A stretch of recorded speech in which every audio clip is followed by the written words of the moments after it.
Jay. Hey man. Yeah.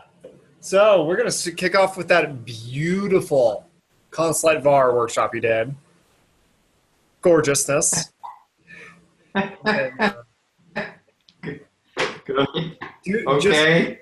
take I as saw it long. on the I saw it on our document, so I figured that's what I was doing. Yeah. So honestly,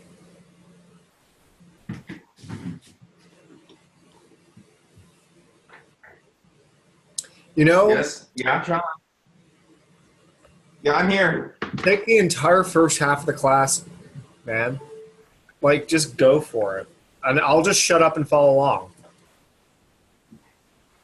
Okay. All right. Well, all right. I can do that. I think you and I both, I think, are a little fried. Oh God, am I so hard? I cut the shit out of my hands. Oh man. No, my apartment, this piece of shit was built back in the 50s.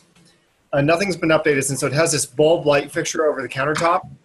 Well, what Clayton decided to do geniusly was make it so that it had a hard metal stopper in it to prevent it from falling through.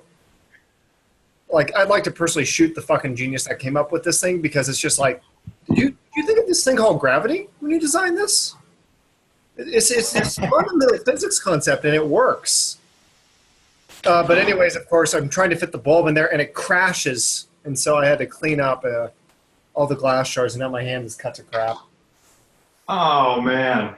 Oh, I'm going to go wash it. All right. I'm gonna grab some water. I'll be right back. No worries. Hey, Ryan. Hey, Sean.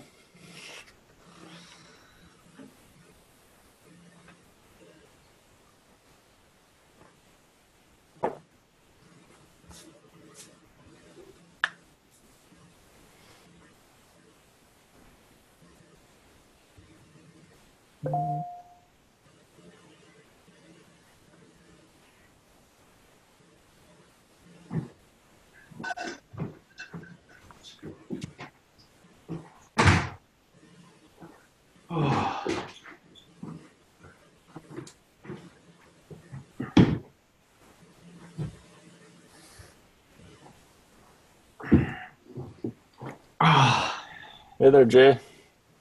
Hey Ryan. How are you?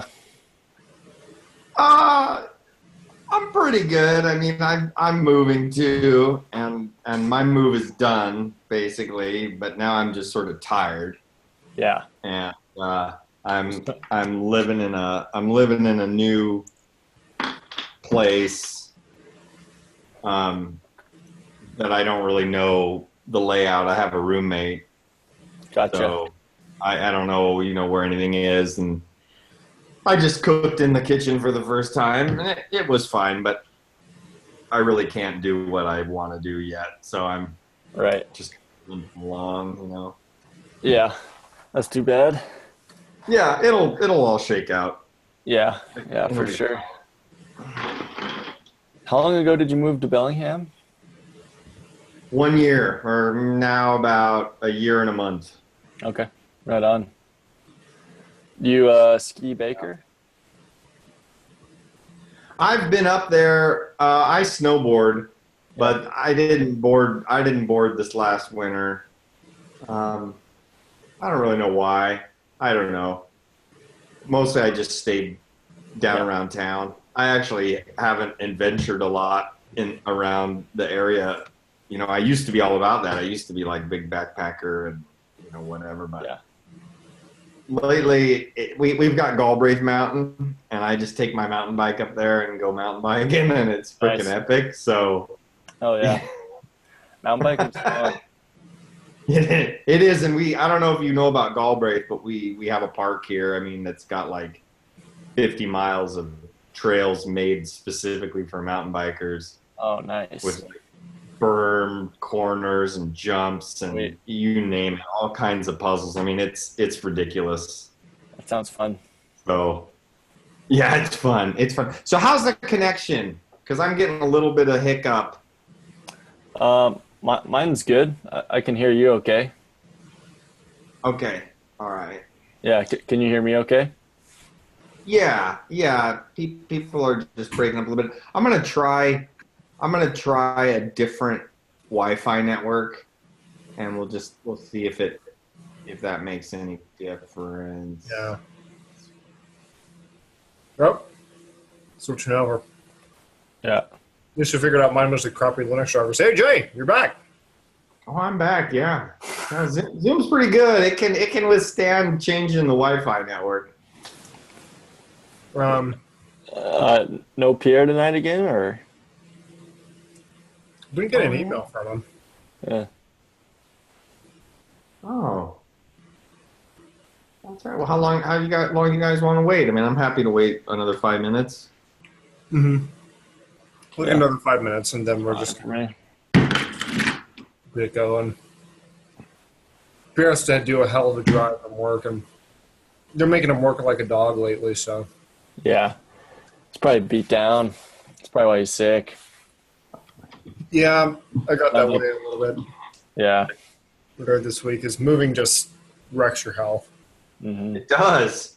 It's really stressful. Like moving to a new spot, you don't know where any of your stuff is. Your routines are all messed up. You know. Yeah. It's stressful. And I'm the kind of person that just absolutely thrives on routine. Of course. Yeah. Actually, wait. Hold on a second. We can do this.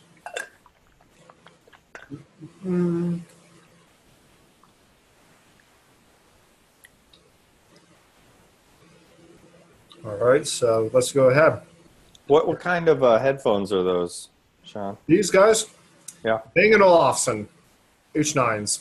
Do you like So them? they're- Oh God, I love them. Like at first I was like, oh, they aren't as loud as I'm used to, but then I realized like they have so much more sound stage and the noise canceling is just the right amount. Because usually I hate noise canceling, so it makes it feel like I have a vacuum, like putting too much pressure on my ears.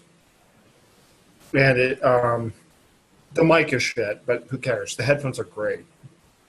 Huh. So you like those better than the Bose? Have you played with the Bose? Bose does have flat out the best noise canceling. I'll say that. But if you're a sound guy like I am, like, let me show you my other pair of headphones. These are the Odyssey LCD3s. Good God. $2,000, and they're open back. And oh yeah, no, they came out with a bigger model now, the LCD4s. They're $4,000, but Oh my God. these are what I use for audio production, and they are like mixing in a vacuum. So basically, the fan goes off, and I just sit there and I hear my sounds, and I can hear distortion on transients, like millisecond phase shifts. That's awesome. It's ridiculous. How much do those headphones run? The Odysseys, Yeah. $2,000. $2,000. Damn. I spent half a tax return on them. If it's your thing, man. If it's your thing, then that's it. You know? Oh yeah. I think it's important to invest in good gear. I spend so much money on like my split boarding gear and stuff, and people think I'm stupid for it, but it's like same thing, you know. It's you want to have nice shit when you're doing it a lot. Excuse me, when you're doing it a lot. Yeah, Oh, yeah, you can, oh come on, we're all adults. yeah. We're all grown-ups here, man. Yeah. I mean, Uh, I'm surprised you guys haven't heard my classic line when I see some code do something stupid or NPM do something stupid, which is, what the is this? Yeah. Because the new version of Node and NPM is just, they finally got most of it ironed out, but I'm still catching weird bugs. Just like, really? Active development and you don't even make sure it's like a stable build before you release it? What is this, a Steam beta game? Oh, God. all right. Well, it looks like we're. Flying solo again tonight. So Yeah. I'm gonna post up these videos over the weekend, and I'll just tell Pierre that he's gonna have to schedule one-on-one time with me, and we're gonna have to get him caught up, because it's just like at this point he's missed 2 classes, and then at the rate this class goes, that means he will have missed like a ton of stuff. So Yeah. Like he'll have missed like a ton of stuff. Great at explaining. He'll have missed probably the equivalent of a week of regular part-time class. Yeah. I'm gonna have to miss a night here in 2 weeks. It'll be a Thursday night. Okay, I'll keep that in mind, and we'll make sure you just get the videos and all that. Yeah, so 2 weeks from today, I guess. Exactly. All right, perfect. So, I think we've all checked on in informally, but I'm all in. I am. Man, I changed the bulbs. I put a new battery inside the smoke detector, and I walked out of that place. Nice. So why am I not seeing the main channel for this class? It's called PT July PM or something, right? PT-online-July-2017. There it is. Yeah. Okay, so I'm. Yeah, Well, Jay, I didn't join. I don't think I ever got messaged from you yesterday. I think you said you were going to, but Oh, not sure if you ended up trying to or not. But there you go. All right, so I'm on the July channel. Okay, nothing really to do there. Okay, so all right, so a couple of things. I did a thing today for the morning class that I thought went pretty well. I'll cover some of that same material with you, Ryan, but I actually want to just show you. I want to give you a slightly different lesson first, just given what I saw last night. So let's see. All right, you see mountains. Let's see them. Everybody see mountains? Okay. All right, so one of the things that can be confusing for beginners is when you see code that doesn't declare a lot of intermediate variables, but just calls one function after another, uses these different operators. It seems to be doing sort of a lot of stuff, and it can be hard to sort of sort out, well, what the hell is going on here? So like a simple example would be if I had an array of 1, 2, 3, and I wanted to map over that array to create a new array that maybe the elements are multiplied by 5, I could say array.map, and I could take my value and I could return my value times 5, and that works, right? That will give me a new array if I take that and paste it in here. I see that new array it contains 3 elements. They've all been multiplied by 5. Okay, so that worked. But to some folks, this thing here is confusing. It's like, well, what are you doing? You're calling the function map, but then you're creating another function. Like this doesn't make sense. And so if we wanted to, we could rewrite that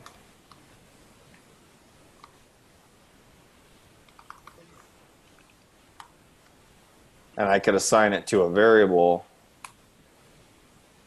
So I could just add a step. I could just say my mapping function is value to value times 5, and then I could just do the map and pass in my mapping function, right? So then the code becomes a little more self-documenting. You see, like, oh, we created the mapping function and then we passed it in. But a lot of the time, we don't do that. We don't create this intermediate variable. We just pass it in because we figure that it's clear enough as it is. So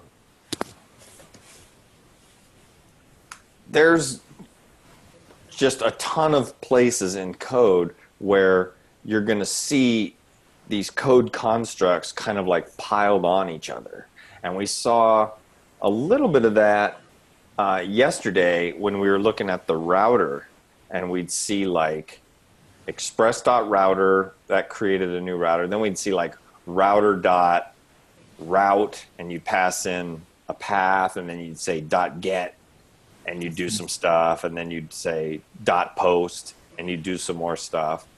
Like you're chaining this stuff together, and it can be a little tough to sort of understand, well, wait a minute, what's going on here? So I just thought that we could do like a couple simple examples just to sort of show you how a few of these things sort of chain together. Cool. So like something really simple would be if I had a function foo, let's say, that just that takes in a message, and it maps that message to, or let's say it takes in a name and it maps that to a string that says hello. Oh, here, I'll do it right. I'll do it with the backticks. Hello name. Okay, so I could create a simple little function that just takes in a name. Oops.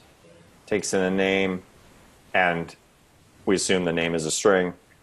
And then it's just going to take that, and it's going to return a new string that says hello something. And then let's say let's call that function hello. Okay. And then let's say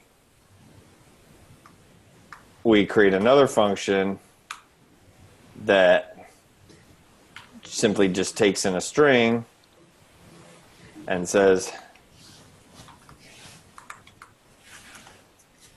all right, takes in a string and appends now get out. Okay, so then I can create both of those over here in my console. Okay, so I should be able to call hello Ed. And it says hello Ed. Okay, so I just called hello, passed in Ed. It's very simple. You with me so far? Yep. Okay. Now I could also call now get out, and I could say Fred. It says Fred, now get out. Okay. Now what I could also do is I could say now get out, and then I could call hello.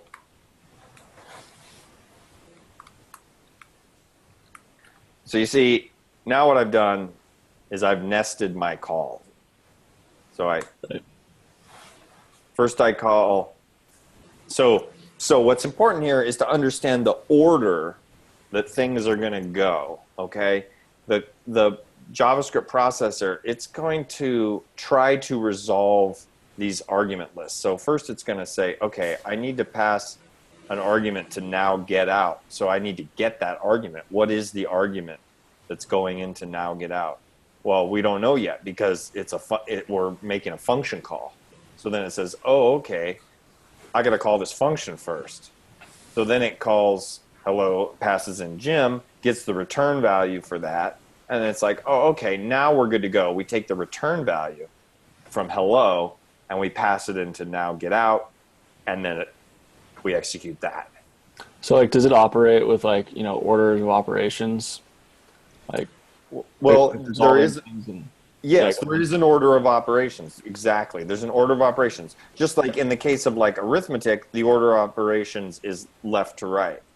Yeah. In the case of function execution, the order of operations is going to be the inner function is going to go first, and then it's going to go to the outermost functions. Yep. Okay. So this is just a code construct that you're going to see. You're going to see this sort of nested function execution. Right. All right. So obviously we could do the same thing by just declaring an intermediate variable and then passing in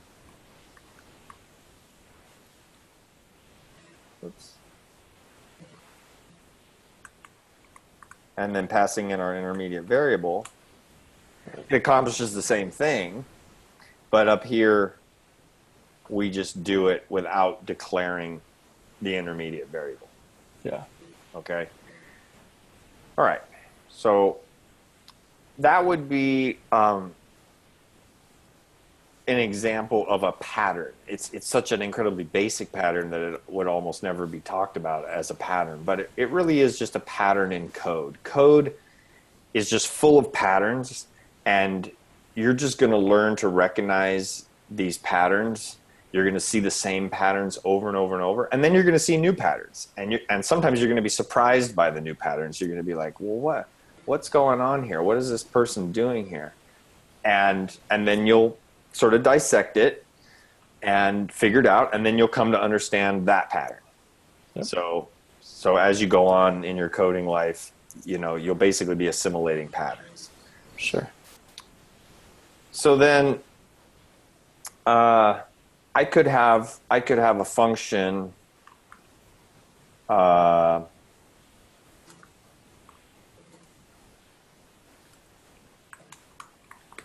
I'll call it returns an object, and it just, let's say that it makes a new object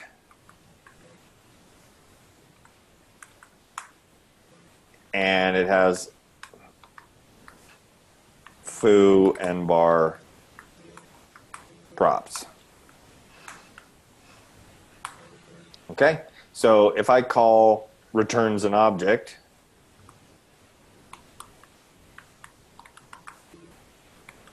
you would expect that I get back an object. And yes, I do. I get back an object that has foo and bar props. Okay? Nothing surprising there, I assume. So I could write my code again, like very explicitly. I could say an object equals returns an object. Oops. Oh, sorry. I haven't reloaded my browser lately, so let's do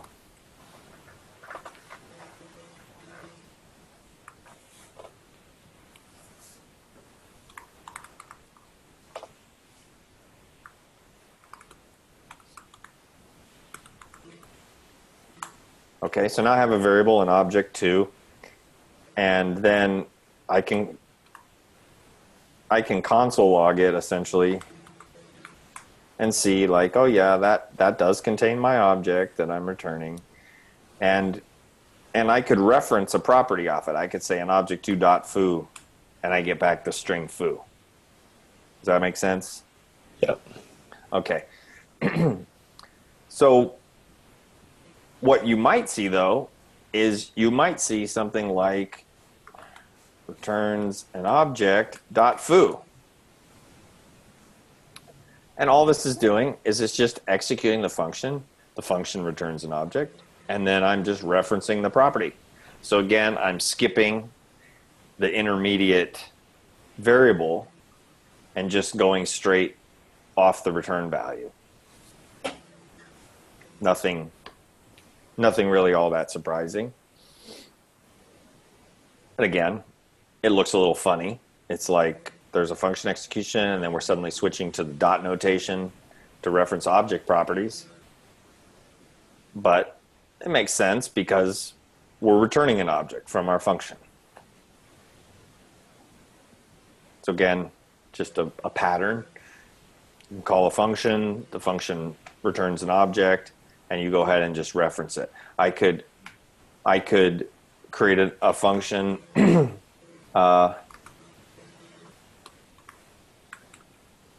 returns an array that simply just returns an array. Whoops. Okay, so then if I execute that, I see, oh, I got an array, 1, 1, 2, 3. So then I can invoke that, and then I can just directly reference an array element using the square bracket syntax that you use for dereferencing an array. So I could say 1, and I get back the number 2, because array element 1 is the second position, because they start with 0, and I get back the number 2. Yeah, what were you going to say? Oh, nothing. I was just nodding along in agreement. Okay, good. Yeah. So again, like we're seeing, looks a little funny. Where, well, what the hell's going on here? What is this? What is this syntax? It's starting to get like a little cryptic. Well, first we're invoking a function, and the function returns an array, and then we're just immediately invoking, or we're dereferencing an array element there. Boom, element 1, give me element 1. And there's really no limit to how much you can like nest stuff and just kind of, you can get very complex structures. So like,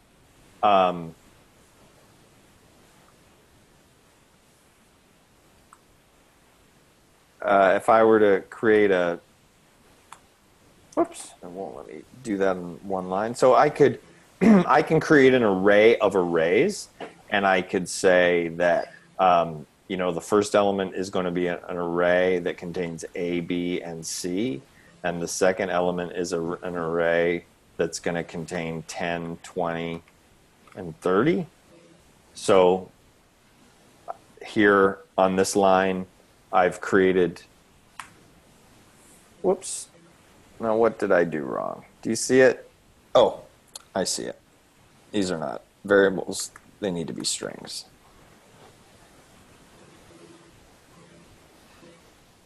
Nope.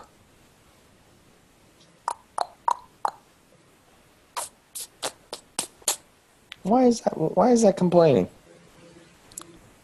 Oh, because I spelled const wrong. That would help if I spelled const correctly. Yeah. Okay, sweet. So then if I console log it, I console log 2D array, it says, oh, it's a 2-element array. And if I open that, the first element contains an array of 3 elements, and the second is an array of 3 elements. And that jibes with what we see, 2D array.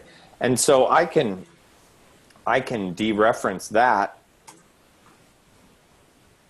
by saying, okay, first I want the first element of the outer array, and then I want the third element of the inner array. What do I get? Oh, I get C. So do you see that? So it's like, first it's going and it's looking up 0, which is this whole array that's in the first position, and then I'm asking for the third element, which is C. Right? Yep. So again, can chain these together.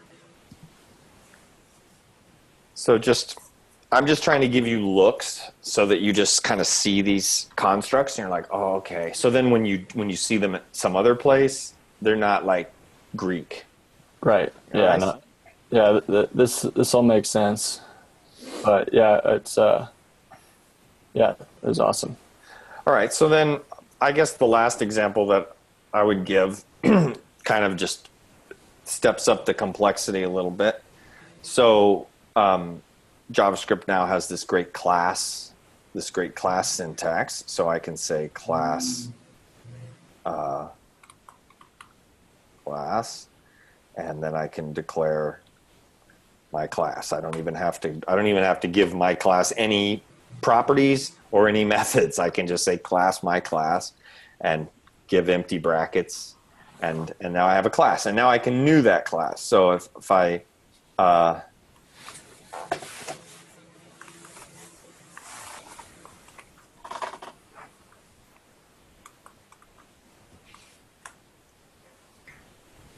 so I can do that.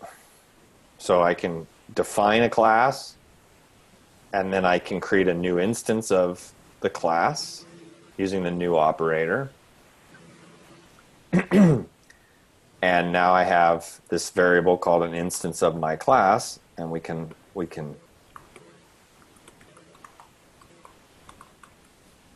at that, and it's just no longer a generic object. JavaScript, the interpreter prints out, oh no, it's an instance of my class. Doesn't have any data in it, no methods, no properties, but we know that it's an instance of my class. So I'm using the new operator to create a new instance of the class that I just previously defined. Okay, so I'm going to reload my browser. So Jay, like, when would you use a class? Well, so classes represent like a category of something. They represent a type of something. So it's an object-oriented programming construct. It's kind of the core construct in object-oriented programming. And so you would say in your the system that you're building, you might have like I've been working on this trucking application, and in it we have equipment. And so I might create a class equipment, and equipment might consist of, it might have like max length that it can haul, and max width that it can haul, and max weight that it can haul, and it might have price per mile, dollars per mile that this equipment costs to take down the highway, like that. So it could have all these properties, and so I define this class to represent the equipment in my system, and then I can create instances of equipment. I can say, okay, create a new equipment, and then I can configure it to be like a flatbed truck, or I can create a new equipment and I can set it up to be a box truck. It has different max length, different cargo capacity, different weight, different cost per mile, that kind of stuff. Okay, so classes represent sort of, it's a classification of something. It's a way to sort of define a type of things in your system. Do you have anything to add to that, Sean? I think that's about as decent of an explanation as I can probably give. Yeah, I mean, it really does. That's really what it is. Yeah, I think that makes sense. Yeah. So like if you were building an application that had like dealt with balls, soccer balls, baseballs, bowling balls, you could create a class called ball. And in it, maybe you define the name of the ball, and you could define the diameter, and you could define, whatever. You could just keep going. Like what is it that defines a ball? It has a name, a diameter, a weight, maybe. What are the qualities of a ball? You would just be defining those things. You'd basically be setting like slots for those things to contain data. And then you would create an instance of a ball to represent a soccer ball, and you would set its properties. And you would create an instance of a ball to represent a baseball, and you would set its properties. Okay. So we could do that. We could do that. Let's just do that real quick. So I have to use this is still a fairly current syntax, but the syntax that I was trying to type on the lines above is not currently supported natively in the browser. So that's fine. So if I say name, diameter, weight.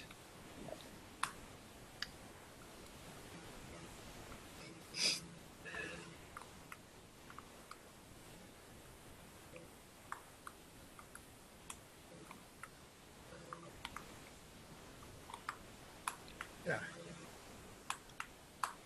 Okay, so I defined a ball, and the constructor is the function that gets executed when I call new. So let's say I want to make a baseball.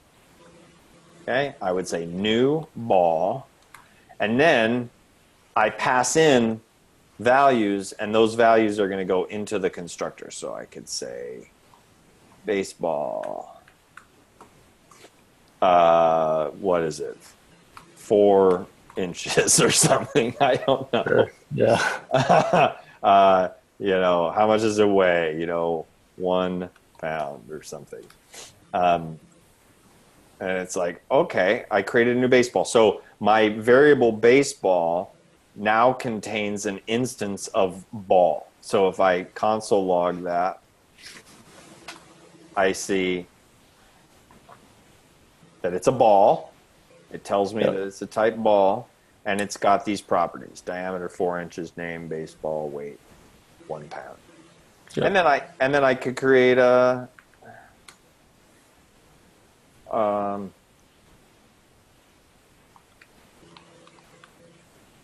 beach ball, and I could say new ball, and I call it a beach ball.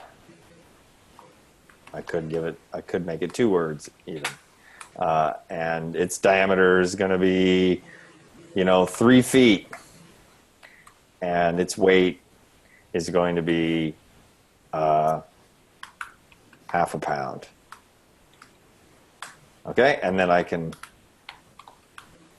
look at that. They're both balls. They're both instances of ball, but they just have different data. Right. They just have different data in them. So by creating this class ball, it allows us to then create lots of balls representing different things, but they're all balls. And that's kind of how it is in a system. Like, think about users.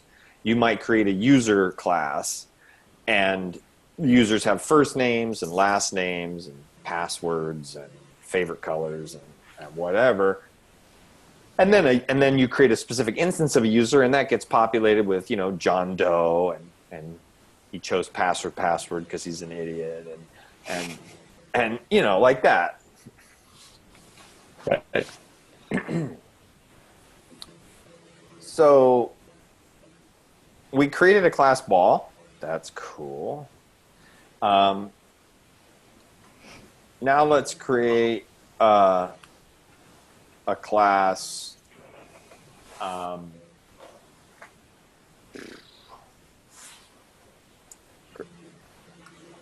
Let's create a class planet.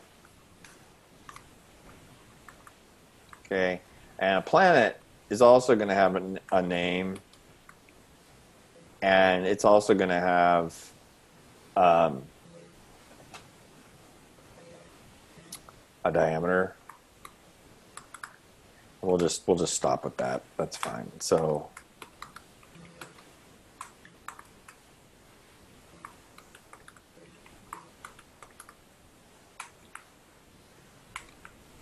okay, so now I've got these 2 classes. I got planet and ball. They're both round objects.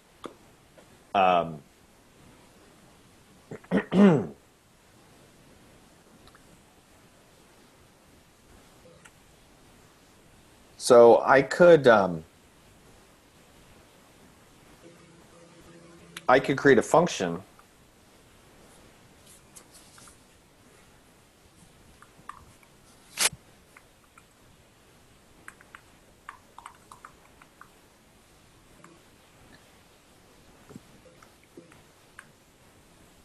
oops.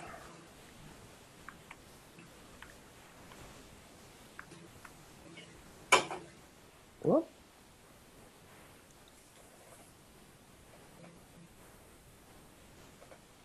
It's weird. How come it won't let me make a new line. No. All right. Why would it do that? Let me. Okay, good. All right.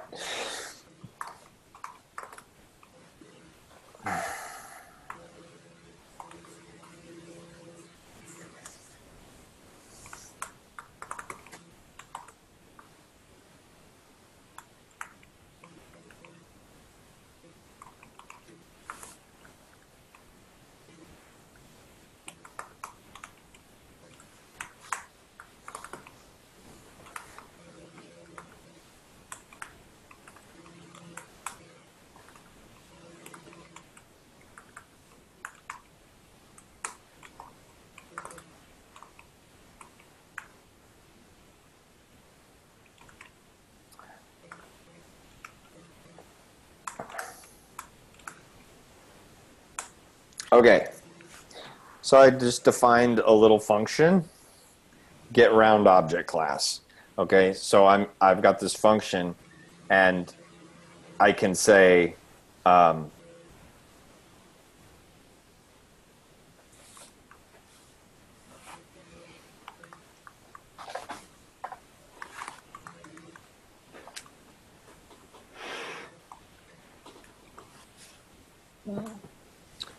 so I could do something like that. I can pass in ball, and I'm going to get back the ball class. Or I could call the same function,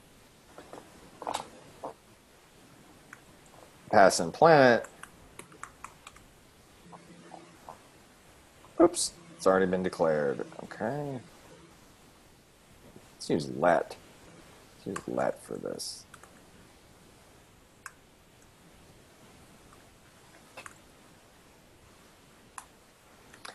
So I could pass in.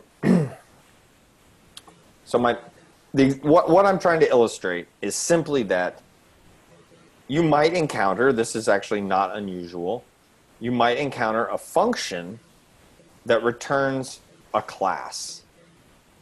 And so the typical way that you might use that would be to say something like,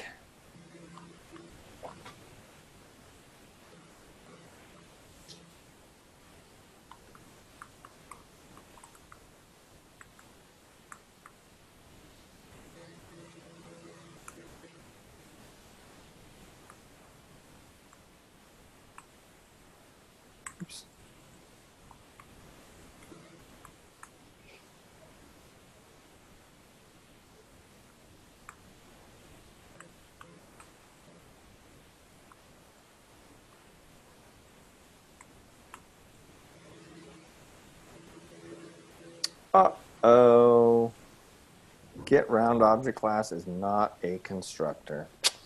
Damn. Now why did it do that? It should be a constructor.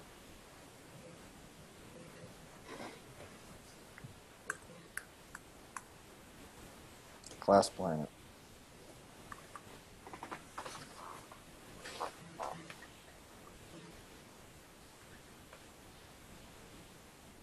Now it worked.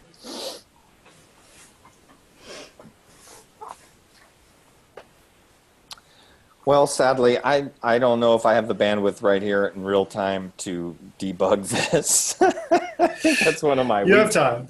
Oh, good lord. I think that's one of my Oh, weaknesses. class.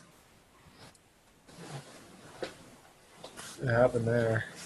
Oh, it's just a shortcut. It's just a name that I threw in there. Gotcha. Just because I didn't want to collide with different variable names. Gotcha. So what I'm trying to illustrate, and I'm not doing a very good job of it, is that you can have a function that returns a class, and then you could new that. You could new that. And that would look kind of weird, because you'd be like, wait a minute, I just called a function. What am I doing calling new on that thing? And it's simply that we're just nesting constructs again, just like what we were doing previously. We're just utilizing like a return value from a function, and then we're just doing something with that return value right away. Gotcha. And I wish we had that code up from last night that was the routes. Hey, Sean, do you know if that routes file is lurking in this? It should be. Go into projects, actually. Actually, I might have it up on a separate repo that I need to hand you. Let me go ahead and just... It's not important. It's not important. I have mine up if you want me to, if that works for you. Yeah. Let's go ahead and bring it up. What do you think, Jay? Well, this is good. This gives me enough to work on. Like here, they're calling at the top of your app here, they're calling Express, and they're just saying Express pren. So Express is a function, but it's returning an app. It's returning an app object. So inside the Express function, it's creating a new object. And so when a function creates a new object, it's called a factory. So in this case, Express is acting as a factory. And oftentimes, the syntax that you'll see is it'll just go kind of shorthand. It'll just say app equals require Express, and then it will just do that again. So that looks kind of weird. It's like, hey, I'm requiring Express, and then I'm just immediately like invoking on the thing that's required. But that actually accomplishes the same thing as this code, which just to make that clear, I'll put these two lines together. So here, we require Express, we assign it to a variable, and then we say, okay, now invoke Express because it's a function, and we get back our app. But like I said, you don't have to do that. You can just say const app equals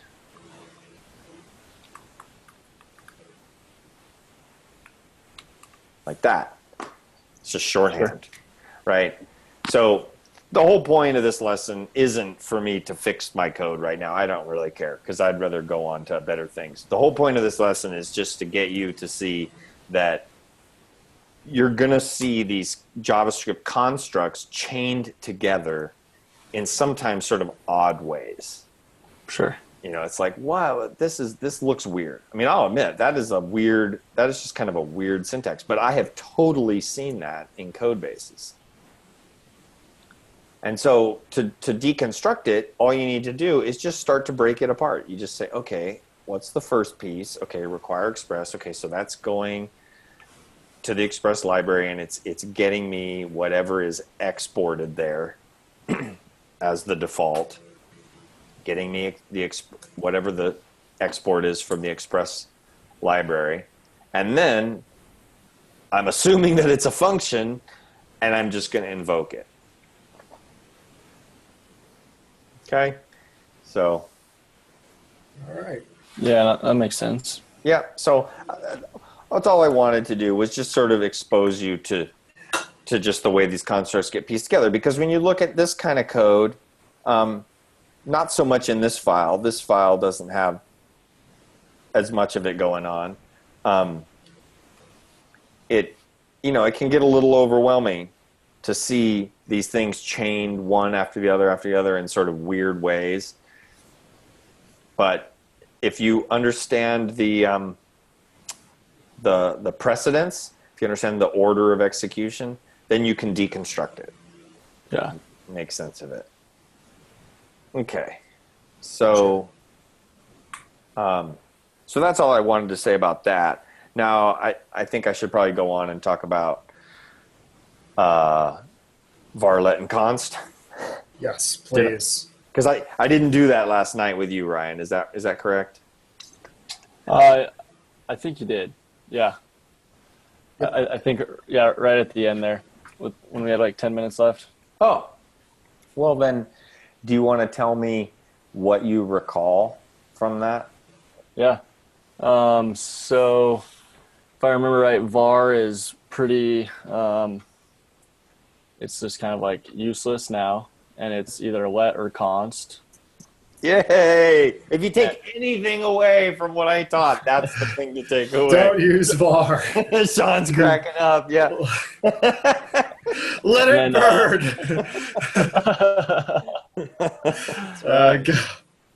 Um, so and then that was let, once you use let, it like creates a variable on a more global scale. Is that backwards? Well, no. None of them really create a variable on a global scale, but var would be the closest to that of the three. So there is a difference between let and const. It's just a very small difference. But if you don't remember what it is, that's fine. I'll just go over it again. We'll hammer on this. I mean, this is important shit. I mean, I'm happy to just go over and over and over these basics because, you got to walk before you can run. And right.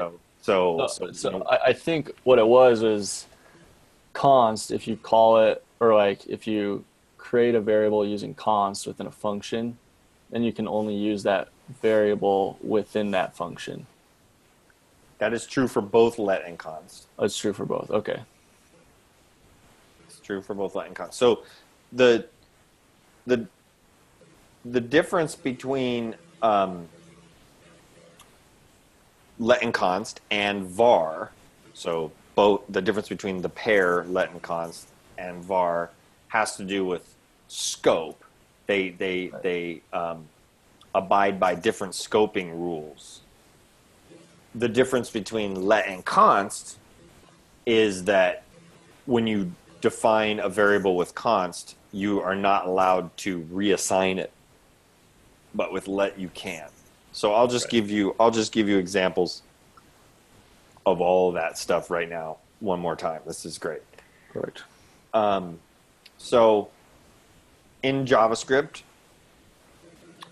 we have the concept of a block, and a block is denoted by a pair of curly braces.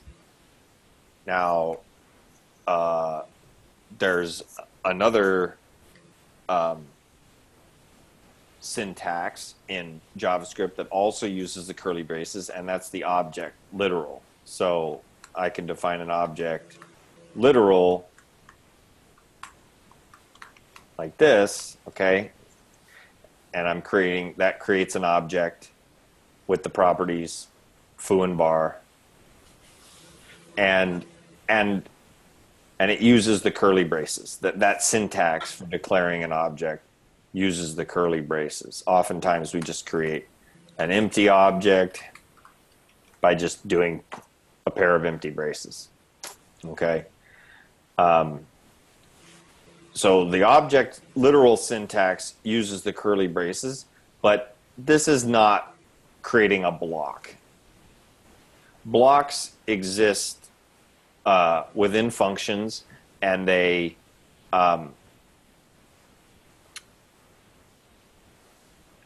and they're also just denoted by a pair of curly braces. So you don't need to preface your block with anything, but you almost never have a block that isn't prefaced with something, and I'll illustrate that in a minute. So here's a block. So we're not talking about object literals. It's a similar syntax. It uses curly braces, but that's not what we're talking about here. So I'll delete that. So if I create a block of code and I declare a variable in it, then I can reference that variable as long as I'm in that block.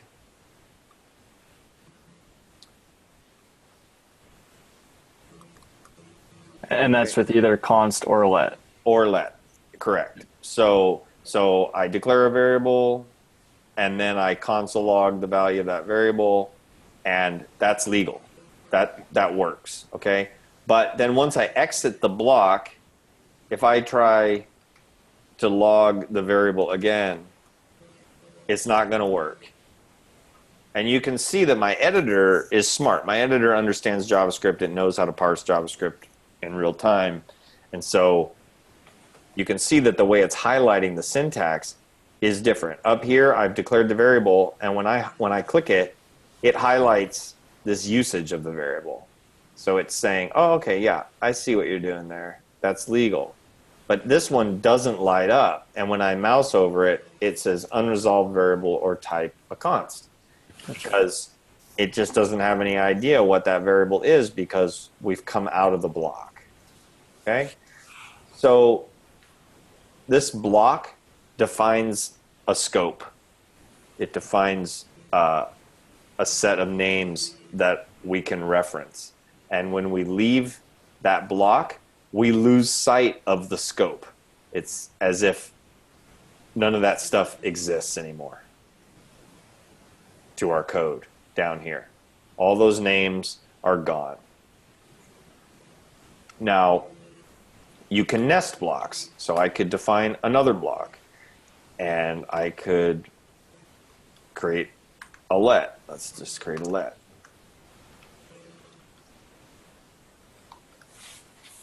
And I could console log that. And that works. We see that the editor lights it up. I click on one, it lights them both up. It's like, okay, you declared a variable, a let, and you're console logging it. Now, let's see if I can see the const down in here. Oh, I can. Okay. So if I'm in an inner block, I can see all the names within my own block and within blocks that are outside of me. Okay? So this is all good. But then if I tried to console log here, you think that's going to work? No. That's right, because we're outside that block, so we've lost sight of our variable. And so if we try to reference it down here, it doesn't work. What about if I try to do a const? Yeah, it'll work. It'll work. And you are correct. It still works. Okay. So this illustrates the idea of block scope. When you go into a block, you're creating a new scope, and you can see the names in the blocks that surround you, but you can't see the names in blocks that are your siblings or that are inner to you, children to you.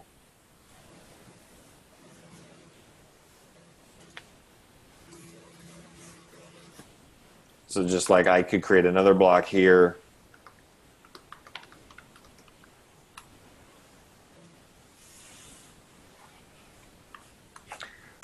And I could console log it. And that works. And again, if I try to console log our first one, doesn't work.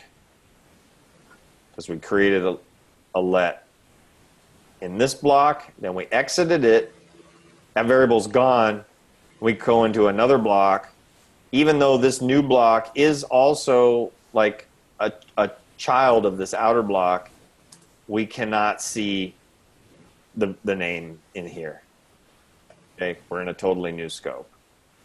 Mm-hmm. So is anything not clear? No, that all makes sense. Okay.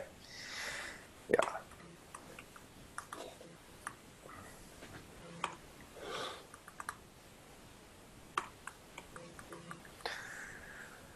Okay, so we never really use blocks like this, though. We never just use naked blocks like this. There's the syntax exists in like a ton of languages. It's there if you needed to use it, but for the most part, we never have to use it like this.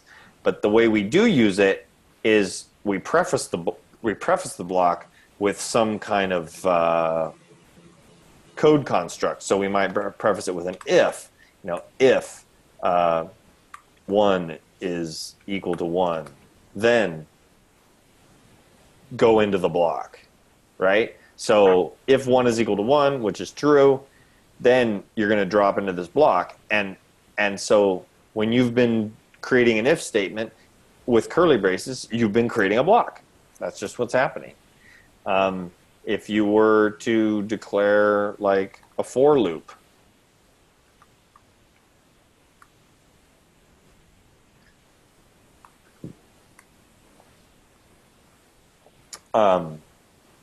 then the curly braces that you would use for defining your for loop create a block. So whenever you use if, whenever you use for, when you use while, you're creating blocks. And when you create functions, you're creating blocks. So all of those constructs create blocks, and so they implicitly create a new block scope for you to declare your variables in. And so that's just great. So that lets you declare variables as you need to do whatever it is you're trying to do. And you don't have to worry about those names colliding with other names. Like I could rename this Alette. Right. And it's fine. These two Alettes are totally different. They exist in totally different universes. So they're not stepping on each other's toes in any way. And so that's real nice, because we want the freedom to be able to create the variables that we need to create, but we don't want to have to worry about those variables leaking out into other parts of our code. What is that, an elephant? Sure.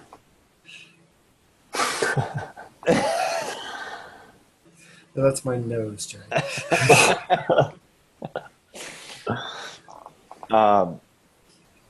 Okay, so that illustrates block scope, all right? And I think block scope, it sucks when people say, oh, that's so easy, and then for you it's not easy, right? It's like when someone says like, oh, that ski run is so easy, and then you go down it and you're terrified.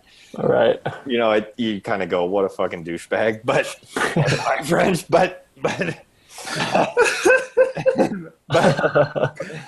there's even a term. Man. There's even a term for that, right? It's called sandbagging. It's a climbing term, right? Right. But right, when someone sandbags you, you're like, "What's up, bro?" You know, that's not. Yeah, it sucks to be sandbagged.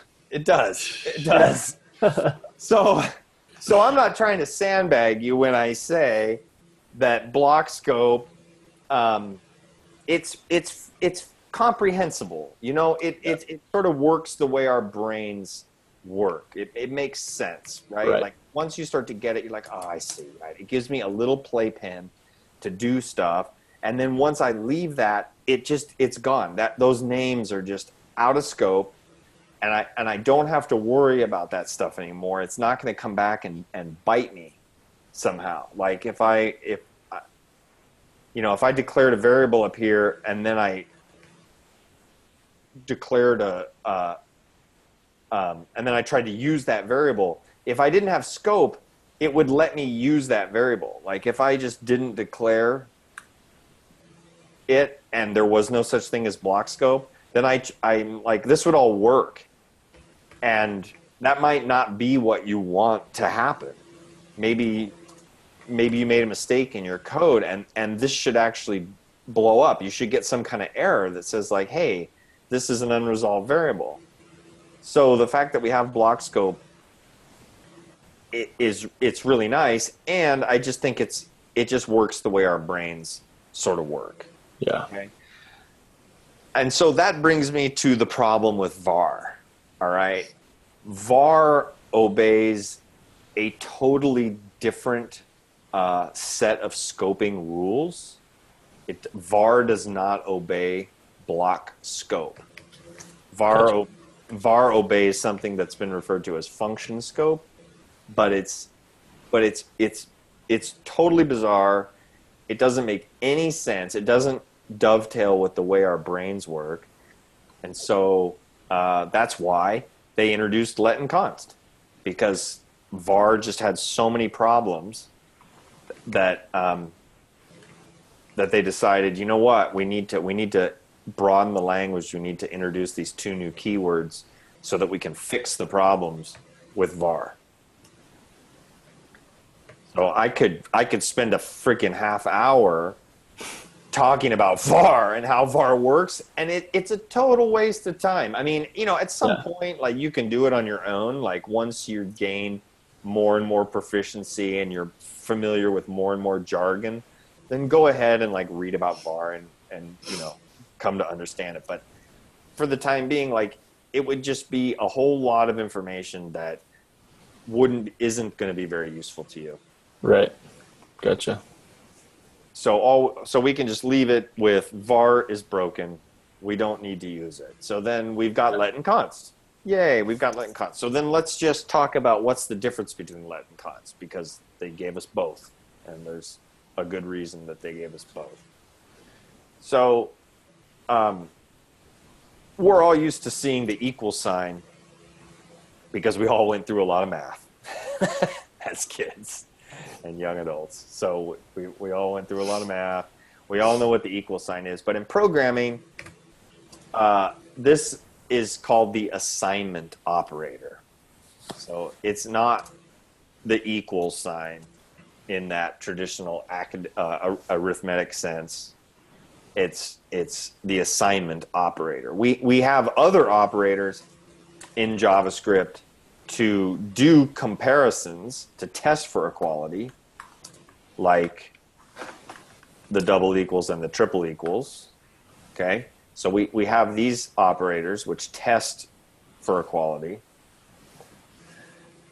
and so those are different from the assignment operator. The assignment operator assigns a value to a variable. So the difference between let and const is that with const, you're only allowed to use the assignment operator one time at the moment that you declare the variable. So this is legal. I'm allowed to assign hi to the variable a const. But I cannot use the assignment operator again on my variable. I'm not allowed to do that. Gotcha. That will be a second use of the assignment operator. If I mouse it, it's going to say attempt to assign to a const variable. Not allowed to do that. Okay?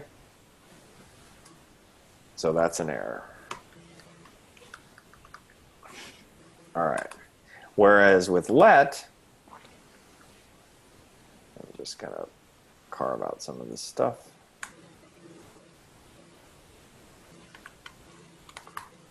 Okay. I am allowed to use the assignment operator as many times as I want. I can just keep reassigning.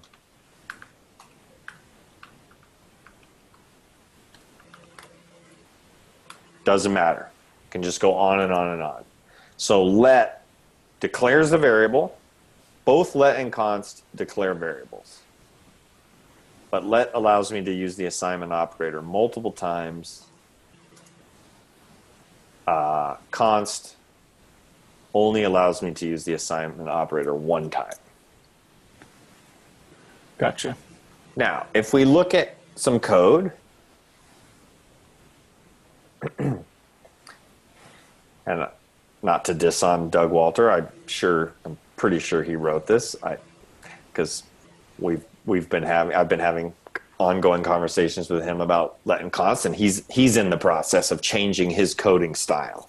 Okay, so he's changing his coding style. He's coming to a deeper understanding of let and const, and so we can actually make some edits to this file. We can improve this file. So if we look at the way variables are used in this file, let's take, for example, the port variable. It's declared using a let, but if we highlight it and we scroll down, we see that it's used down here.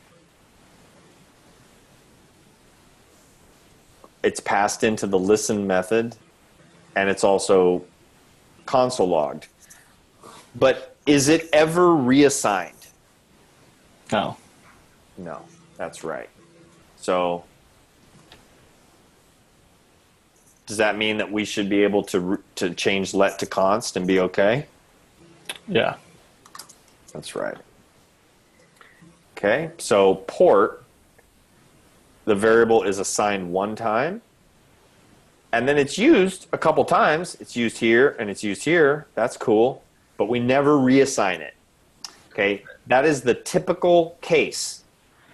You'll declare a variable, you'll assign it one time, and then you might use it, any number of times, but you don't reassign it. That is the typical case. Sure. 95% or more of your variables will only be assigned one time. So you can go ahead and just use const. So const then becomes your default variable declaration keyword. Yep, I got you. That makes sense. Okay? So when you're going to declare a variable, you just barf out const. Right. And then if it turns out that you need to assign to that variable a second time or a third time or however many times, you'll know. You'll get to the point in your code when you try to do that, and you'll either consciously be aware that you're trying to do that, or you'll get an error by the compiler, one of the two. Yeah. And then all you need to do is just change your declaration from a const to a let. Right. So let's look at data. Wow, data is used all over the freaking place. So let's scan down through this file. It's used here. Okay. It's used here. I see it used here. Oh yeah, we're pushing into data. So we're adding elements to the array. Console logging it. Okay. More data. Interesting. All right. And more down here. Did we ever reassign the variable data to a different value? No. That is correct. That is correct. We did change the array. We added to it, Yeah. right? But Right. that's not a reassignment. That's just mutating the array. Yep. So we could safely go ahead and change that to a const. And because we're in an editor that's got the ability to parse the language, I'd get errors. If there was a problem with that change, I would get errors, but I don't see any errors.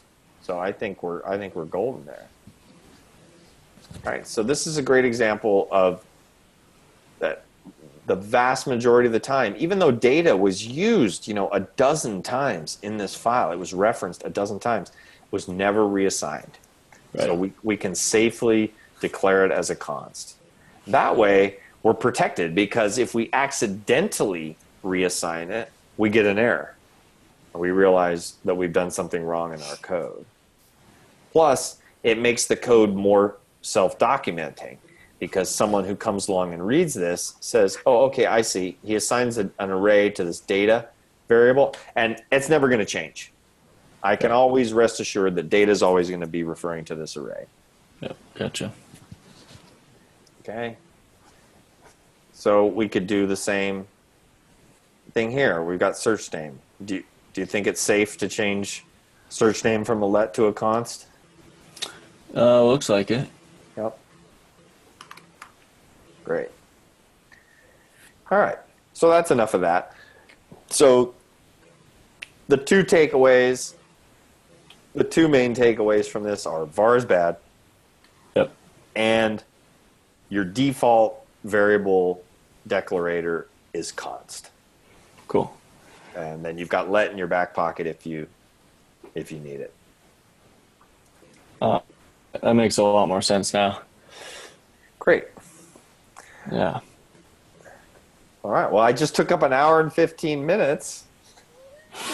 All right. So That was pretty good. Ryan, do you feel like you have a better grasp of a lot of these concepts now? I do, yeah. Okay, perfect. Yeah. So do you want to take a quick 15-minute break, guys, before we transition, and we can just hit the API for the next 2.5 hours hard? Yeah, sounds good. That works for me, man. Yeah. All right. Seems Two like and a a half logical- hours or still 1.5? 1.5, sorry. Yes. Okay. All right. My brain can't do that. All right. I just Yeah, wanted to check. I was like, I Okay. gotta get to bed. I gotta go to sleep, man. That's funny. Yeah. Okay. So I'll release my share, and All right. I will see you guys at the top of the hour. All right, see you at the top of the hour. Okay. Late. Right. We're back.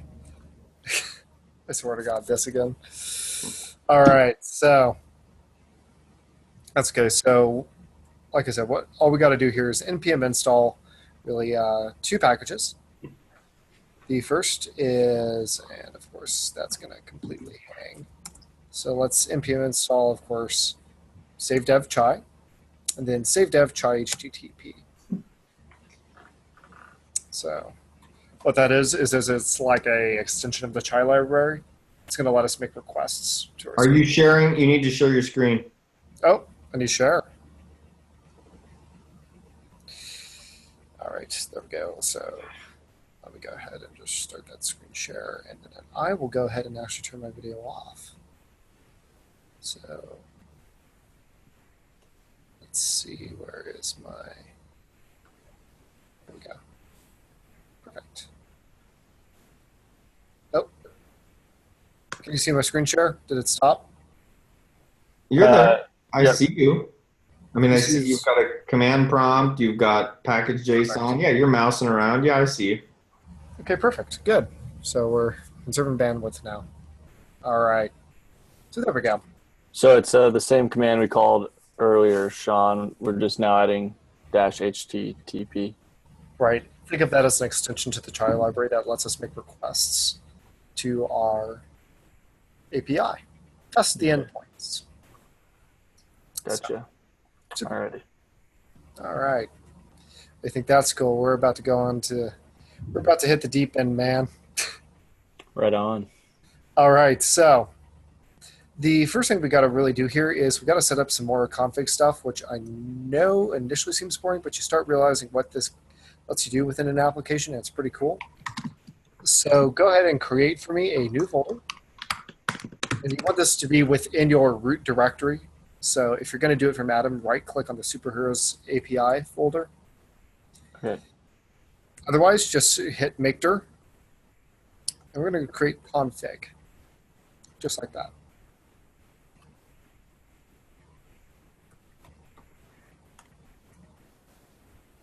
All right. Got it. Okay, so we need 3 files within here because we're going to use a separate database for our testing as opposed to our regular development server. And that's just a good thing because that way you can, again, using a separate environment, kind of preserve the integrity of your development server while using a test server for test data. So with the separate test database. Does that make sense? It does, yeah. Okay.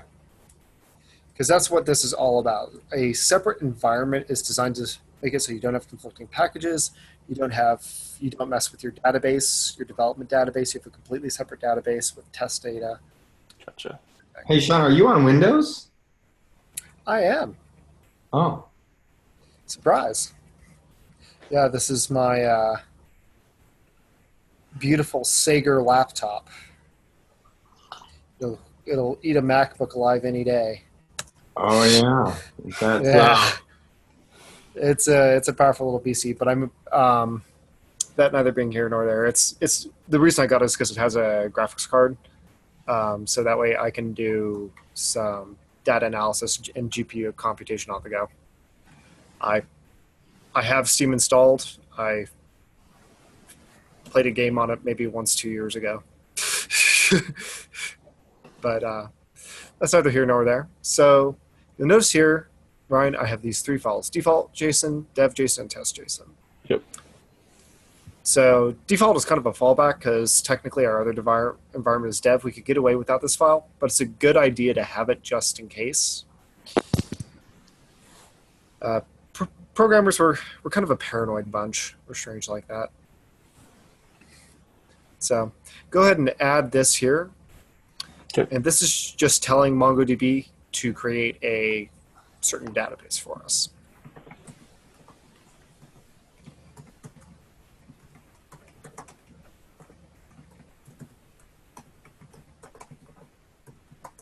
Hang in there, Jay. Oh, I'm good, man. I'm good. I was just reading something. Oh, Gord. All right. There we All good go. there. All right, so then dev JSON. Next up, same kind of deal. Okay. And you notice that this is JSON is what? JavaScript object notation, right? So again, this is just within JavaScript. This is all done in JavaScript land. So our dev database is going to be the same deal. So literally you could copy and paste this from your default Okay. JSON. Cool. It'll be fine.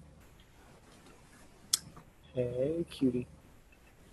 Again, you're not paying attention. Okay. Okay. And then in your test.json, there you go. See that little difference right there? That's a different database. Test superheroes. Test underscore superheroes. So there we go.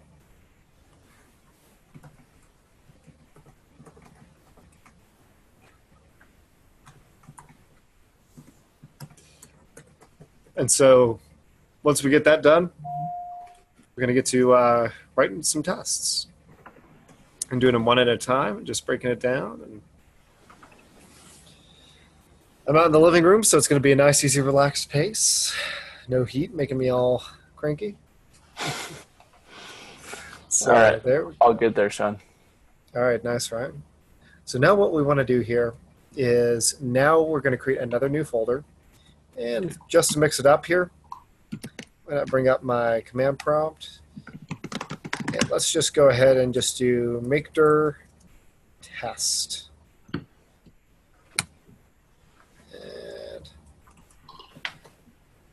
And there we go. So there's my test directory. And if you take a look here, it should show up in Atom too. It's going to be empty for now. Yep. And then let's cd in there. And I'm going to start us off here with just a single battery of tests. Echo. Let's do,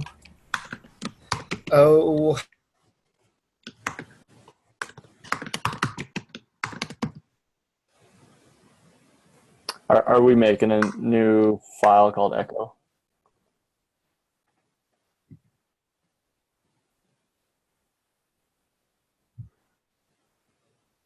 Oh no, we lost him. He's down. Do you know, Jay, is that what he was going for? Creating a new file? oh, Echo. So there we Echo go. is a Windows, there we go. So Echo is a Windows command.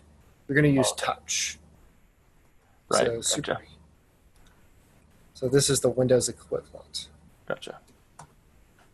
There we go. Oh man, you need to install Sigwin or something, bro. Gotta Oh, get you mean Ubuntu Bash? Well, is that the current thing for Windows? There's Yeah, that's it.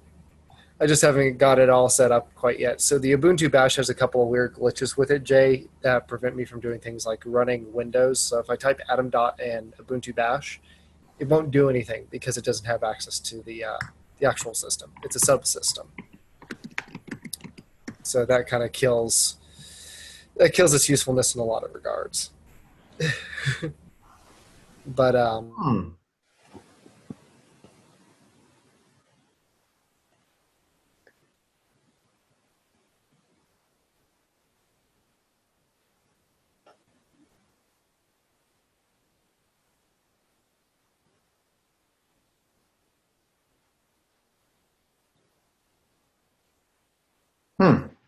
I'm reading about that. That's pretty fascinating.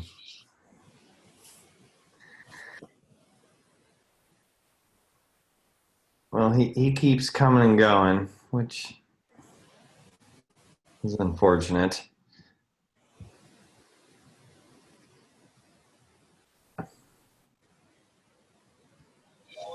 Uh-oh, we lost him. Now I'm Yeah. looking at you. Does it say? Oh, there we go. They must be playing with the wires out there because it's literally like it can't find the DNS, so it must be they're playing with the wires a bunch. Might talk to Charter about that. All right, so stick with me here, and let's keep rocking. So don't see the desktop yet, Sean. Oh, thank you, Jay. I forget that it boots me every time. It's all right. There we go. Perfect. All right, so let's get inside that superhero.js and let's get you running, Ryan. So you'll notice over here on the left, I have the villain tests as well. I'm going to leave those for you to write by the time you finished all this. Okay, sounds good. So follow along with the right-hand side of my screen, and I'll just explain what each step does. Cool.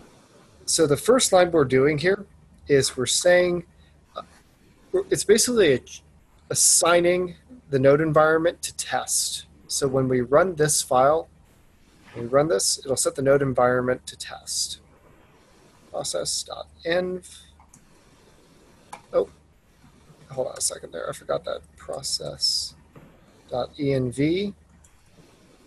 It would really help if I could see that without that. .node.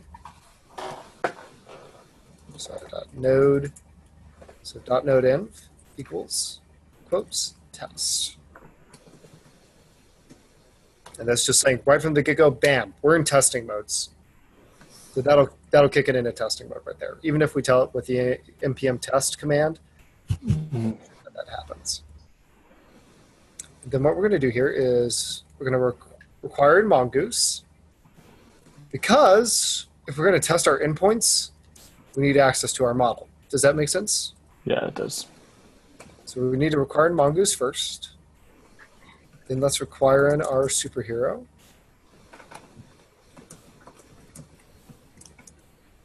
And take a look at that file path. Of course, it's going to be up one, so // models superhero. I feel like it only freezes when I start talking too much. Just get sick of you talking. It does. So now we're going to require in Chai. I think Jay's frozen now. Jay, are you there? Oh, I am here. Frozen. There you go. I am here. Oh, I'm watching you set up the test harness, and I'm reading about this new Linux on Windows thing that's just happened recently. It's pretty sweet. It's pretty cool. And then the next thing you need to do here is require in Chai HTTP and Chai. Of course, that's as Jay was saying, it's called a testing harness. It's basically the boilerplate code you need to run your tests. And then, of course, we are requiring in our server.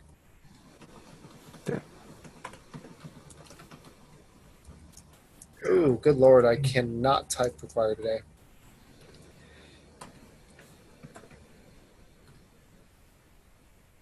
Okay, so that's good there. But we need to make one modification to our server then. Because you notice I'm requiring in the server, well, we have a little problem with our server right now. What statement do you see missing that would prevent me from importing our server? And take a look at the bottom of a routes file if you're at a loss for what.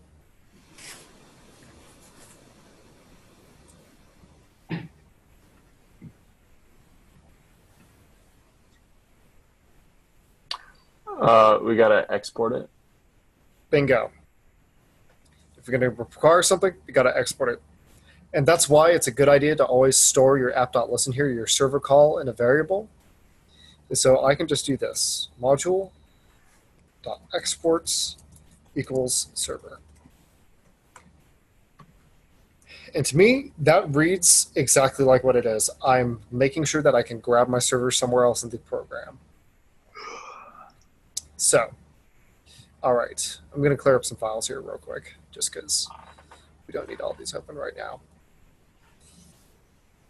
And so what I'm going to do down here is just console.log. Hello.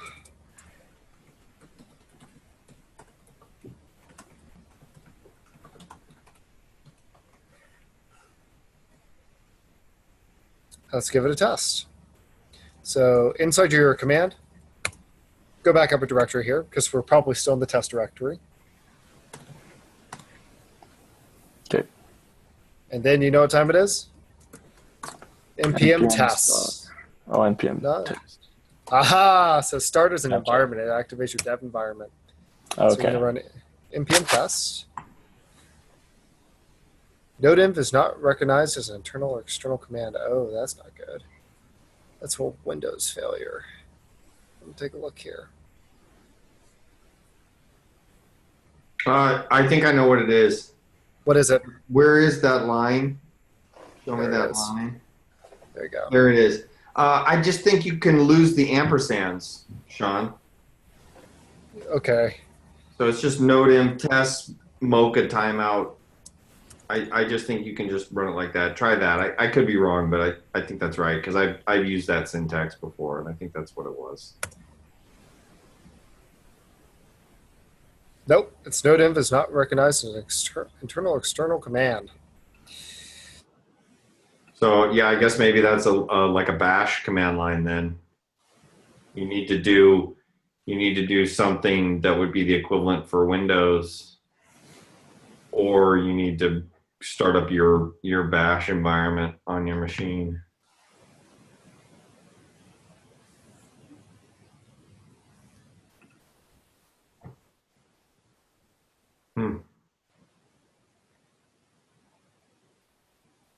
Yeah, so Ryan, you there? Yeah, I'm here. Yeah, so the syntax that he's trying to use there is kind of cool. I actually just recently discovered that. So the command that we're running is mocha with the timeout 10,000. That's the command. And it's kind of cool that you can just preface that command with a quick environment variable set. So you're just setting an environment variable. Oh, okay, I see. And then you're just running the command. So it's like, let me tweak this little setting in the environment. Oh, yeah. But only for this command that I'm about to run. So it's just saying do this and then do this right after. Yeah, yeah. So that's what it is. Keyword set. So don't do this, Ryan, because you'll get an error. Yeah. Because you're Unix. But if I do this in my file, it should work. So there you go. And there you go. Let's see what happens here. Okay. Hello. Great. We got tests. What about you, Ryan? Did you run npm test and get that? I did, yep. Nicely done. Okay. So slight environment discrepancy there with the Windows, but we are back and working. And in addition, smooth pickup with the internet drop. It seems like always drops during the evening because I never have this much trouble. Well, yeah, everybody comes home and they're all like, whatever, doing their Snapchat or getting on Facebook. Netflix. Netflix, that's what it is, man. That's the big one. That's the big one, yeah. Because I admin the network here in the community that I live, and we've got like 70 people here. Yeah. I can look at the firewall and stuff. I can see what people are doing, and it's Netflix, man. I mean, people just that's the bulk of our data. Yeah, that's Netflix. Yeah, me and my girlfriend, we watch a fair bit of Netflix, but it's like none of us have TVs anymore, you know? Or Yeah, like nobody does. Thing. Yeah, it's just all Netflix.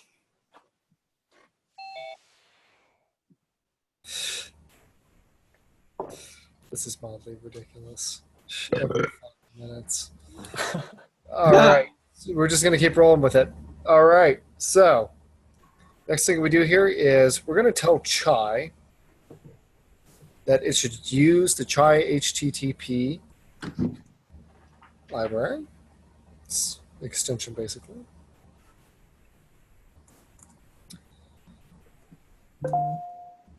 And then we're going to describe a action that Chai should do before we start our tests.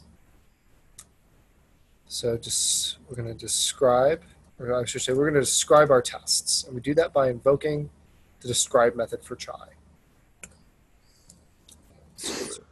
Heroes. These are the superheroes tests, right?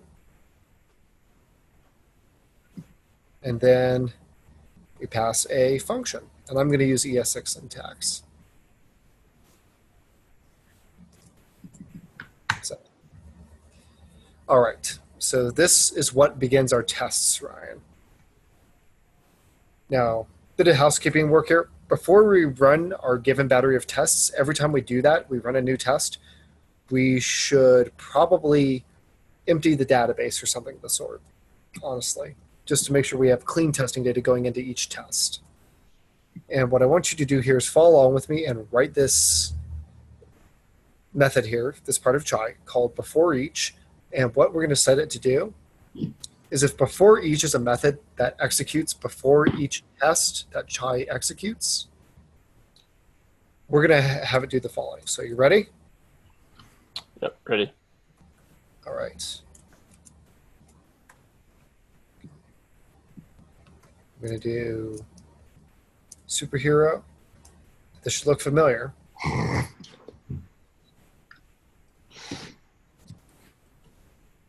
And that's just, so that right there, that's just a blank object saying just remove anything in there, right? So remember that the remove method takes that search object. That's just saying, hey, remove it all. Other than that, it's a pretty bog standard remove function. It has an error.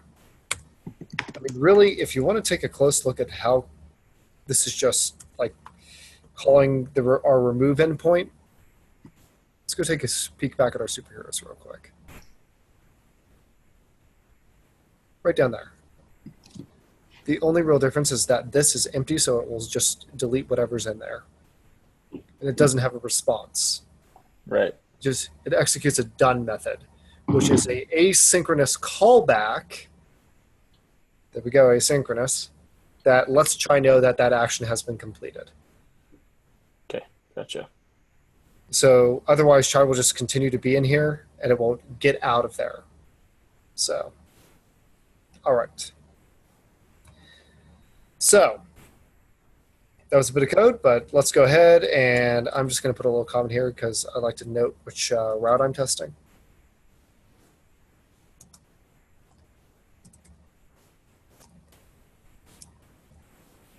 Just like that. And again, we're going to use that describe method to describe a test.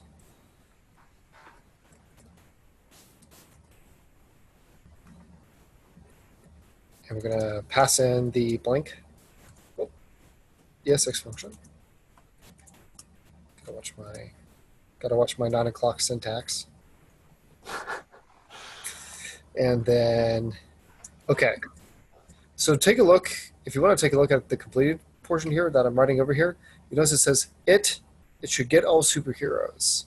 It is another key method of the Chai/Mocha testing frameworks. What it basically does is it says this test.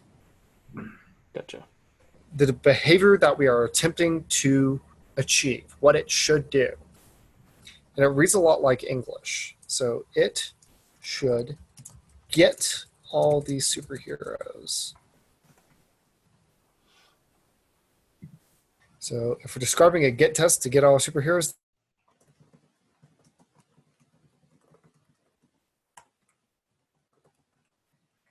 Uh-oh. Lost him. Lost him again. Dang. Dang. We were going good there for a minute. Yeah. So while he's connecting, I'll just ramble about testing a little bit. So, Oh, there we go. Am I back? oh, hey, you're back. Yeah. I don't You're have back, to ramble. Sean. All right, so I'm calling charter first thing tomorrow. This is ridiculous. So then we're going to have our done argument, right? Because this is a function. And we want to call. Oh. Charter's internet sucks. I've had a lot of problems with them in the past. Really? Yeah. It's just funny. It's like mid-sentence, he's just whisked away. I've never had this many problems with them in my life. Oh, hey, you're back. Sweet. See, I just provide entertainment while you're gone. Oh, I'm calling them for a service call tomorrow, and they're going to get the end of it. Yeah. So be like, you told me all I had to do was take my modem, and the internet has sucked. You can either fix it or you can refund my service. Yeah. So, all right. So chai.request.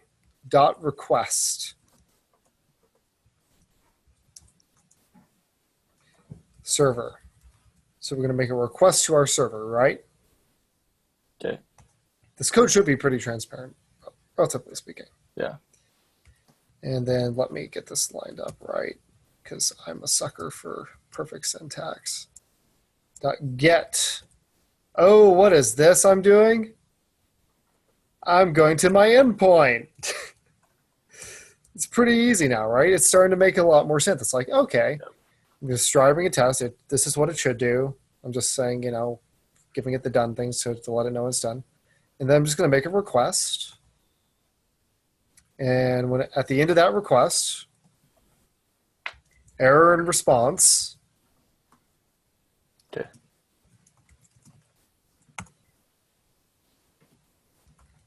All right, you ready? Yep. res.should.have.status 200. So the result should have a status of 200. Have you ever taken a look at that response object in full, Ryan? It has status codes. Like, remember when you got the 404? Right. Yep. That's where it checks for that. So it's saying, first things first, I should get a 200 success status. Even if there's an error in there, it should successfully return something. Okay. res.body.data, because remember we have data. So here's the cool thing. This will give you a little bit of insight into request and response. And when response, we just do response.data. But really what we're doing is we're doing res.body.data. That's equivalent. So we're doing res.body.data.should be a array. Because it should be. Right? We're getting all superheroes. Even if there's no heroes there, it should return an array. Yep. And because we haven't created any heroes in this test, res.body.data.length.should be equal 0. Does this make sense to you? It Tell me if it doesn't. So it's saying that so I get that the data length should be 0, but we have created superheroes, right? So take a look at that config with Yep. the test, and then compare that to the dev JSON. Completely separate databases. So yeah, we've created data in our main superheroes database, okay. not in our test database. And that's why we keep them separate, so you're not messing with your development data, development data can be all sorts of hairy, Okay. right? So like we're not actually testing our data, just the routes. Just the routes, just the Okay, I code. see. All right. Yeah, because data can go any which way. You want to test the routes, not the data. Yeah, that makes sense.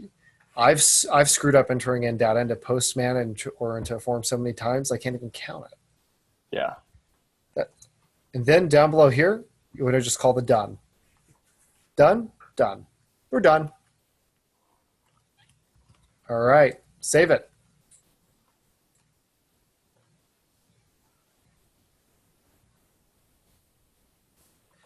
Are you ready to run your first test, good sir?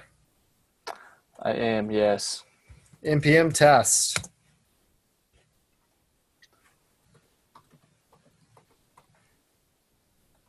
One passing, one failing. Can every property have of undefined? Oh, we forgot a line. I forgot a line. So let's go back here into our code. Give me a line there. Const should equals chai dot. Got to get that should method there.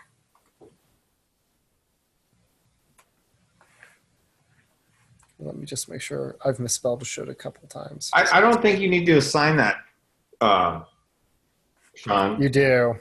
You do actually. You do end up needing to assign it. Because without it, yeah, it really.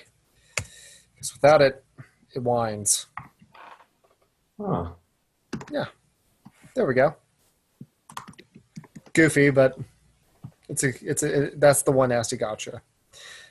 So do you see that there? I've got a syntax here. I think I see it.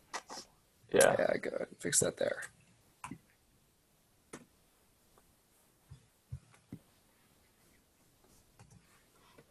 Try it again. Yeah. All right. Looks like I have another. Oh, there you go. Let's go through them. There we go. Do you want some help with catching those syntax errors, good sir? Give me just 1 second here. No worries. It looks like it should be an obvious one.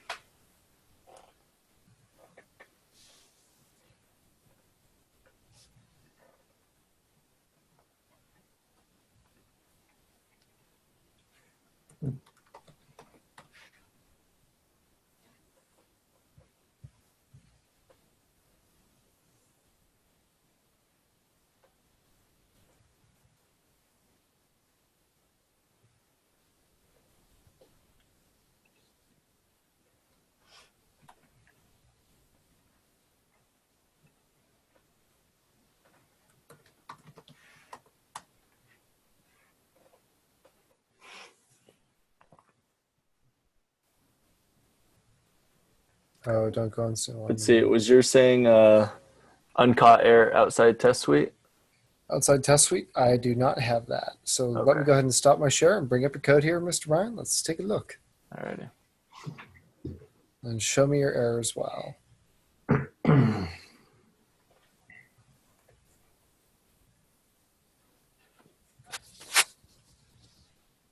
All right. So. Oh, what did you forget to run right at the start?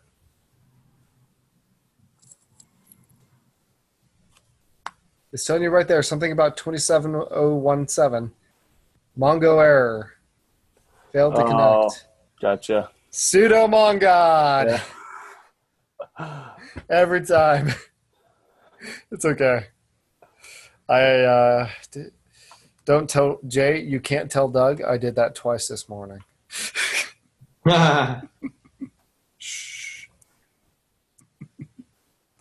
So there we go. I think you're about to work here. And I want to see this here because I want to explain what's on your screen here more than anything. All right. So you'll notice here, it's working. You pass. Take a look at that right-hand side though. 49 milliseconds. So the cool thing about Chai here, Ryan, is these guys will give you more than just you passed or you failed. It'll tell you how quick your route is. If it runs too slow, you might need to look at some things, refactor some code. Okay, cool.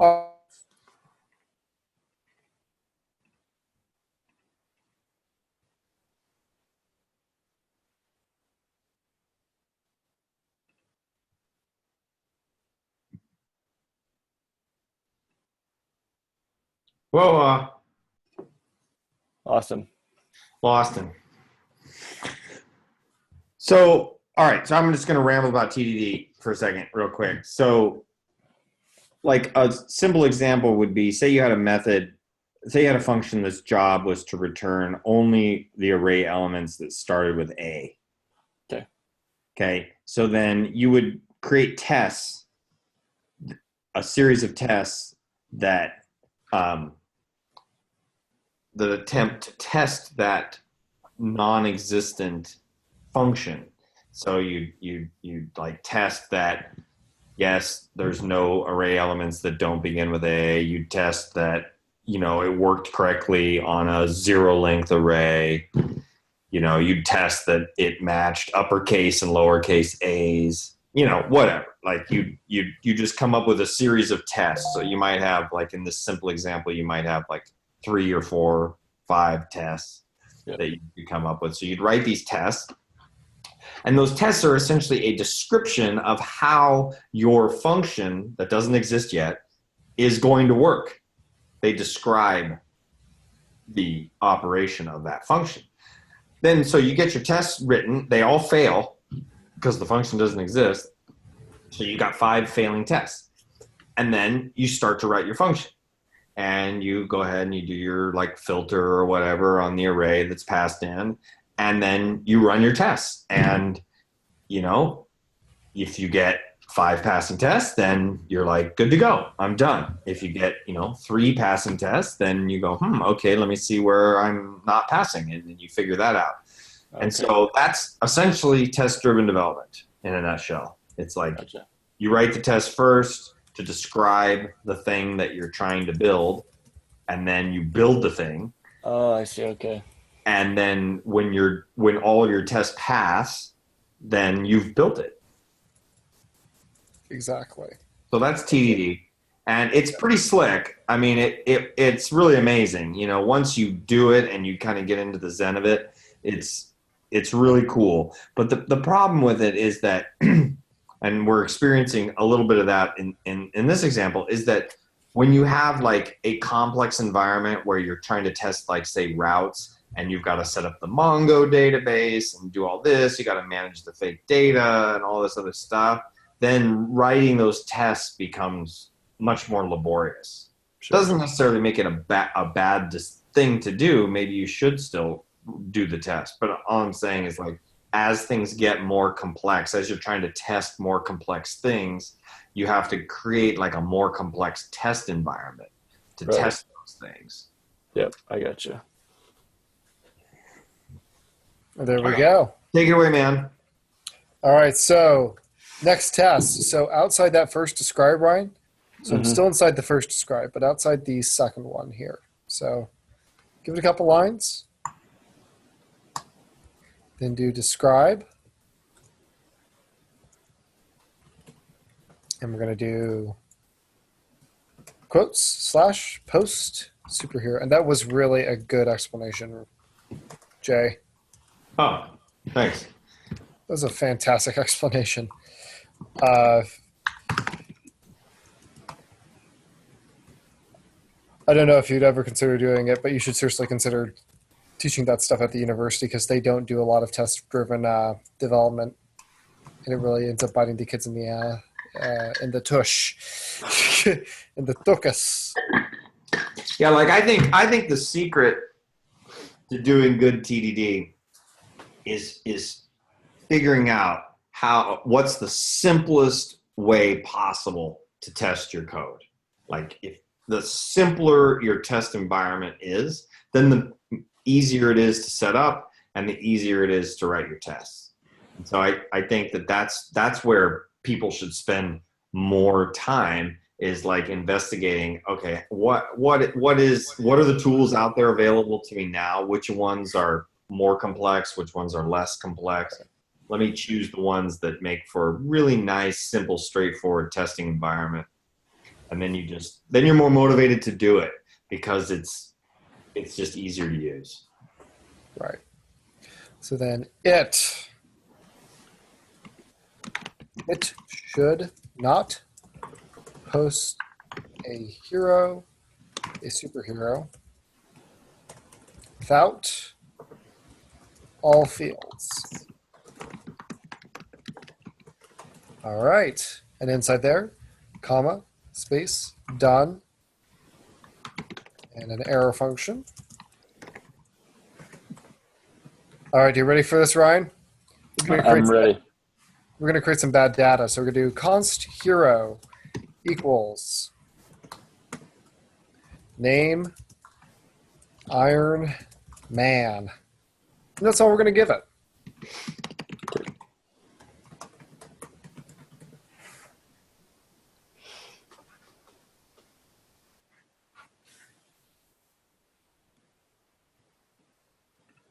Part of the fun thing I think about creating test environments like this is you get to create bad data and send it on in and make sure it works correctly.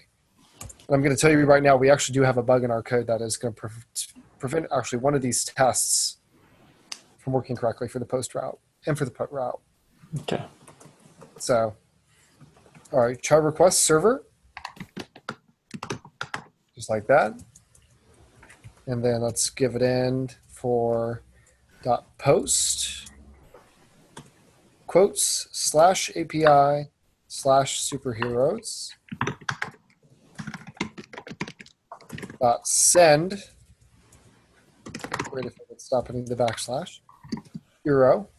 We're going to submit our hero data, our bad data.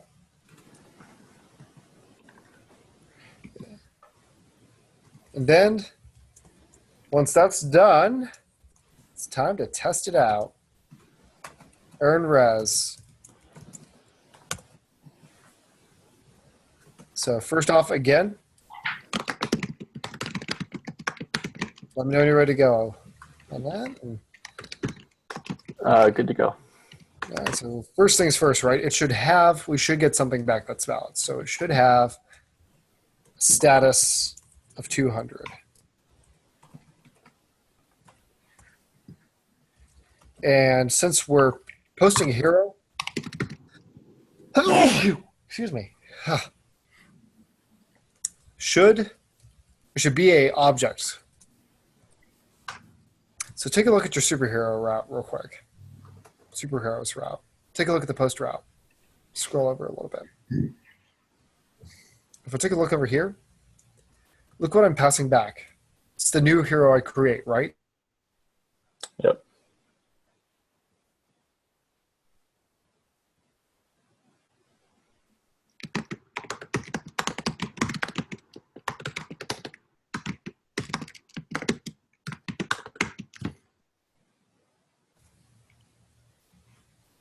Then after that, let's write another one of res.body.message should have property errors.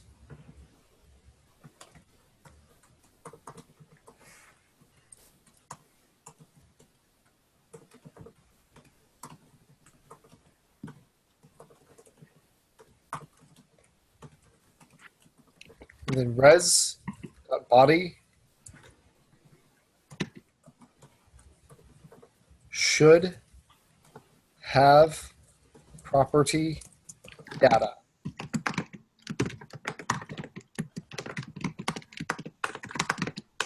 It should have errors in data. And then res.body should have property data equal null. And now you know why I set data to null.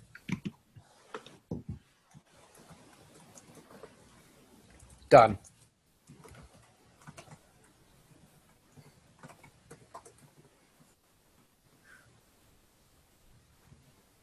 All right. Ready to test? Hold on 1 second. No worries. Let's hope it down freeze again. Oh, I just jinxed myself. Darn it. All right, I'm ready to test. All right, let's give it a shot. So I will say that this is, I believe it's this and the put route that have bugs in them. Okay. We're about to figure out what they are. npm test. And then post hero, superhero, test running. And it appears to be hanging. That's interesting. It failed on my end. It failed, right? Yeah. So cannot read property name of undefined. So let's try that again here. I'll take a look. Something went screwy. Can you hit it again, Sean, just so I can see the message? Yeah. There we go. It might also just be that it's running a little bit slow. Oh, there we go. Cannot read property name of undefined.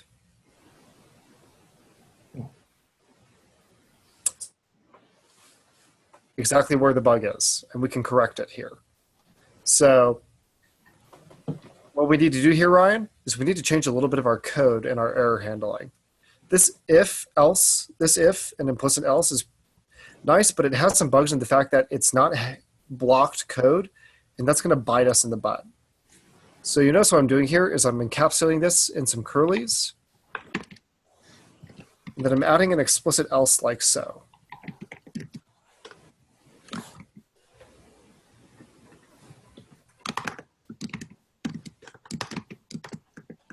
Just like that.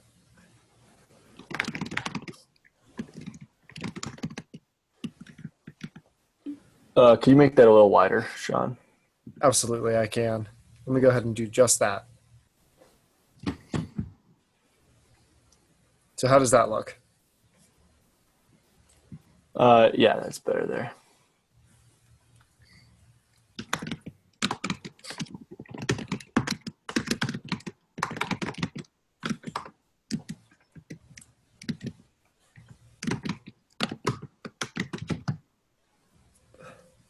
Okay, cool. So could you explain that again now for why we did that? So basically what's happening here is it's executing the res.json here, but because it's not catching this error here, it's thinking it's a success and it's trying to execute this, but there is no property of name. Since our new hero is undefined, since there actually is an error, it's passing back. It's not executing the if because it's not being explicit. So we have to have an explicit if block. Okay. There we go. And then the same thing down here.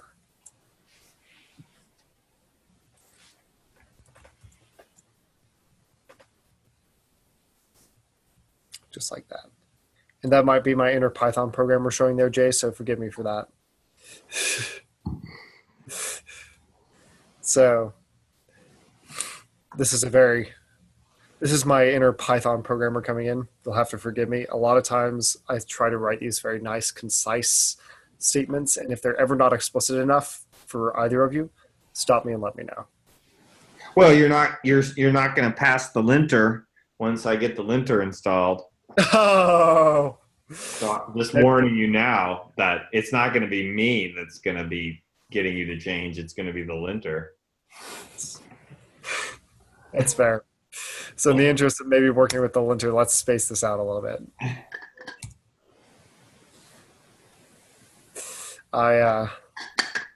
Who knows, Jay? Maybe I'll just install a Python linter. No, those things are brutal. I've seen Python linters. They are something else. It is the ultimate test of, so you think you know how to write Python. That's right. Yeah, the linter makes you a better programmer. It really does. So there we go. Let's space this out here real quick. Also, so that way Doug doesn't watch this and go like, you darn Python programmer. It's funny because I actually I end up writing code like that for C and C++ too, and I've never seen C or C++ programmers get too flustered about it like that. But a lot of JS and Ruby guys I know don't like that. I can see why it is, because in a code like this, it can make it a little bit hard to read. So, all right, there we go. Beautiful. So let's go ahead here and let's bring up our tests. I'm going to clear out my console here real quick and npm test it.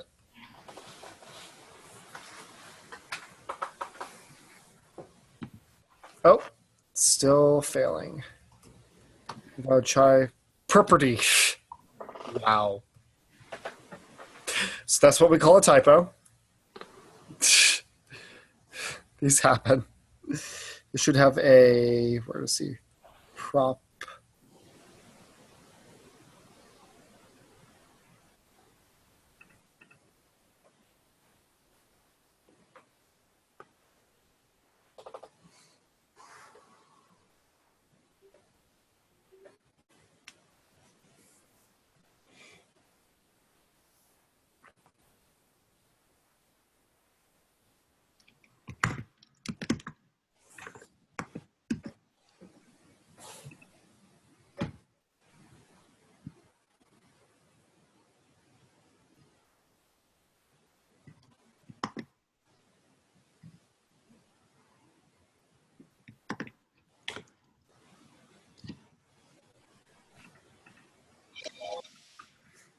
Ryan Frank is the host now. We lost him again, huh? We lost him. And what time is it? Oh, we got 24 minutes. Oh, he's back. I hear him knocking at the door. Come on in.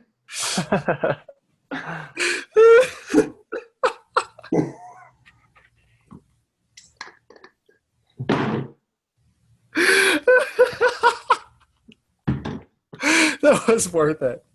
So the change I made here, Ryan, was a couple of typo changes. So go ahead and take a look down here at my lines of code it's been a long. There we go. My typos are, we're getting to the later part of the night, so my typos are going to be something else. They happen. Perpetrator. Then run npm test. And like that. All right. Good now. Pass. Both tests, right? So Yep. So we have one more test you always take a look at, post, which is just checking to see if valid data passes.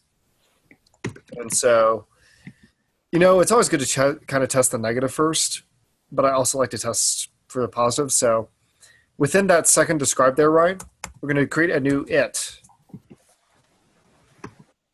And what I'm going to say here for this it is it should post a superhero with all dates and fields. This is going to be a bit of a long one here, so sorry. Be good. There we go. So it should post a superhero with all dates and fields. We're going to put in our function that takes done as an argument, right? Cool.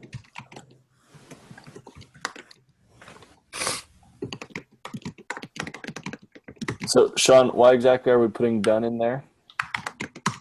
So done is basically just passing in the done part of the chai HTTP library, and that signals it that it's done executing a given test and to continue on to the next test. Okay, gotcha. We call it every time once we're done within a test. Otherwise, you're testing your testing framework will freeze during execution, or not freeze, it will hang. It will wait for the done callback. Gotcha. So, all right, ready? Let's create some valid data. Again, const hero equals brackets. And you note here, I am using that block scope to my advantage. Name, let's make it again Iron Man. Let's do superpower. Lasers.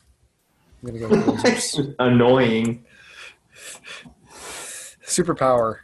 Bad decision making consistently. Tony has a habit of doing that. The entirety of the Marvel universe could be summed up as Tony no, Tony yes. Chai.request. We're going to hit our server, okay? And then we're going to send our hero data. And then let's end by our callback function.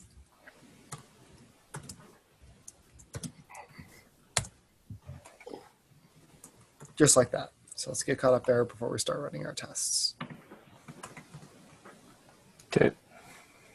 All right, so first, we should absolutely get something back that's valid. So it should have a status of 200. So I don't know if I've explained statuses. I think I might do a small workshop on them soon because they're very important to understand. Certain statuses mean certain things.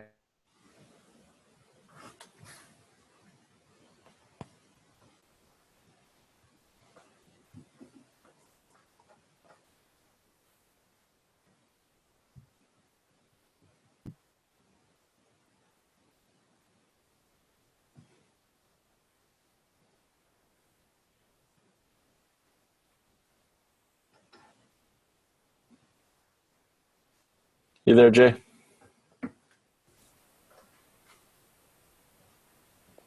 He vanished. Yes. Yep. His There's pointer literally moved. Oh, He yeah. moved. Hold on a trying. second. Oh, there he is.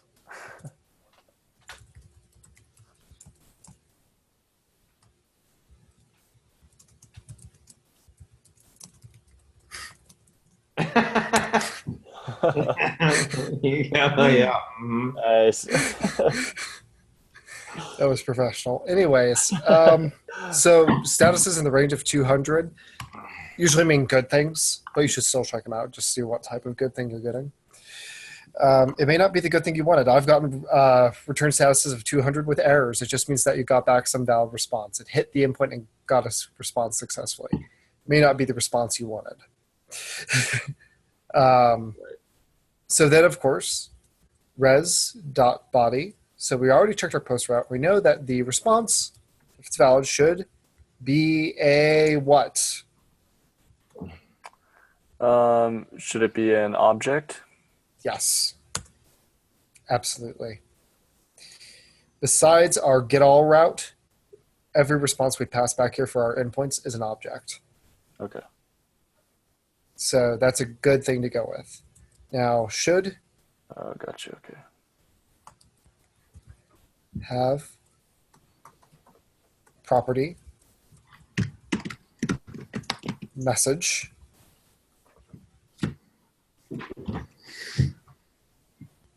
res.body.message.length. So the length of the message, if it's valid, should be above 0.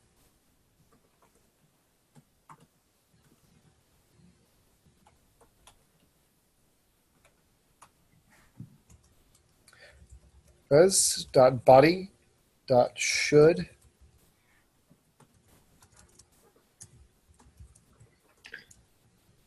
Man, we are just blanketed under wildfire smoke here now. Are ya? Yeah, I was just looking at a satellite picture. We're catching this like eddy off the smoke. I mean, it's just crazy. This like little arm of the smoke just reached out and just covered Bellingham. Anyway, I'm rambling about that. That has nothing to do with what we're talking about. No, but it is scary. Yeah, that sucks. So in addition to having a property of data, data should be a object.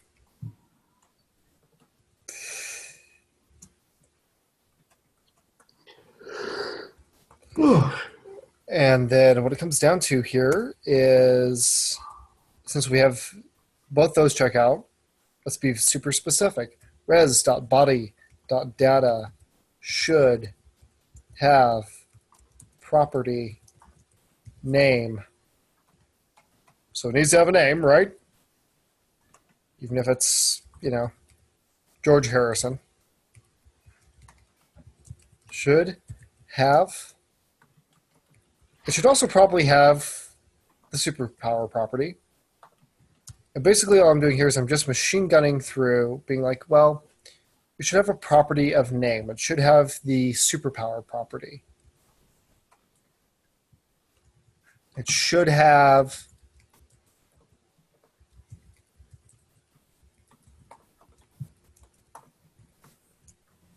the image property.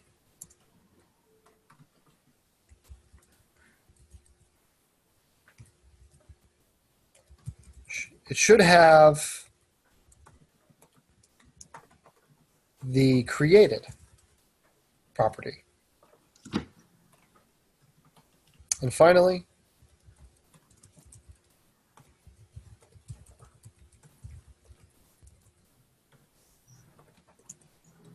modified.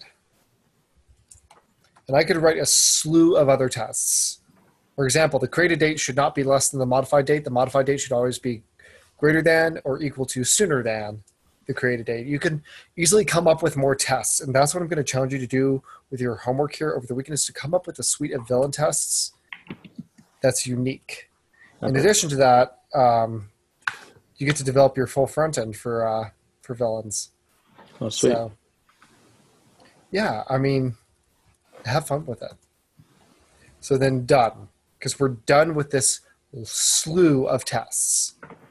That's why done. So that's why we pass done to that function. So it's within the scope here. And so that it can get that callback here passed up the chain. So Chai knows that we're done. All right. You know what time it is? Time to test it. Time to test it. And I have no doubt I made at least one typo. Oh, there we go. Oh, I forgot to save it. Blue dot. Rubber ducky, you're the one. That was the thing with the last evening class. So, all right. Try.request.send is not a function. So what did I do here? Because that should absolutely be a function. I got the same thing. So let's take a look here. Oh, what happened? All right, so let me go ahead and take a look here. It should, let me get rid of this here.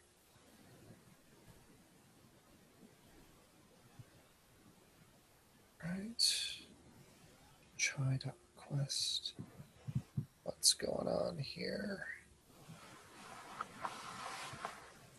Because that looks good. Try.request. That should be fine.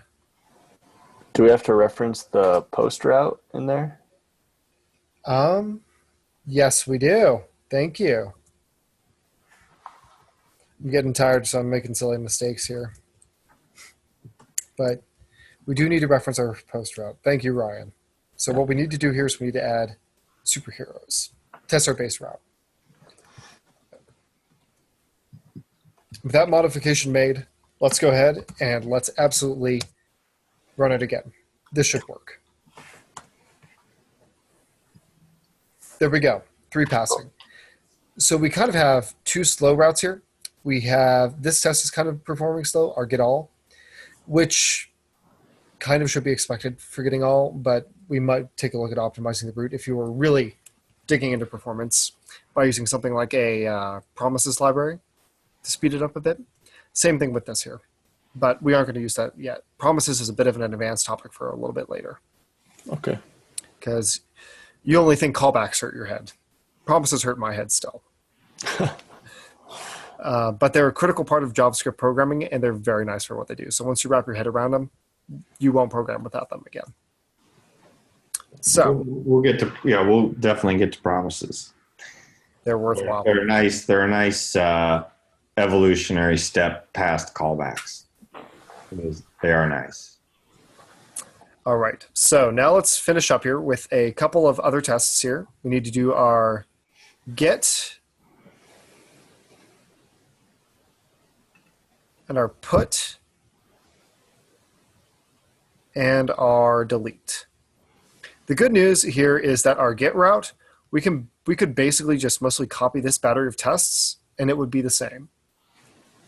So let's go ahead and let's start filling it out. So let's describe. And actually, apologies for a second. It should be within this first set of parens. So on line 78 here.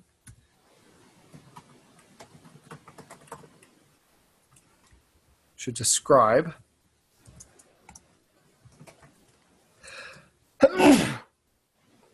Shoot. Thank you. Get ID superhero. We're going to pass in our function.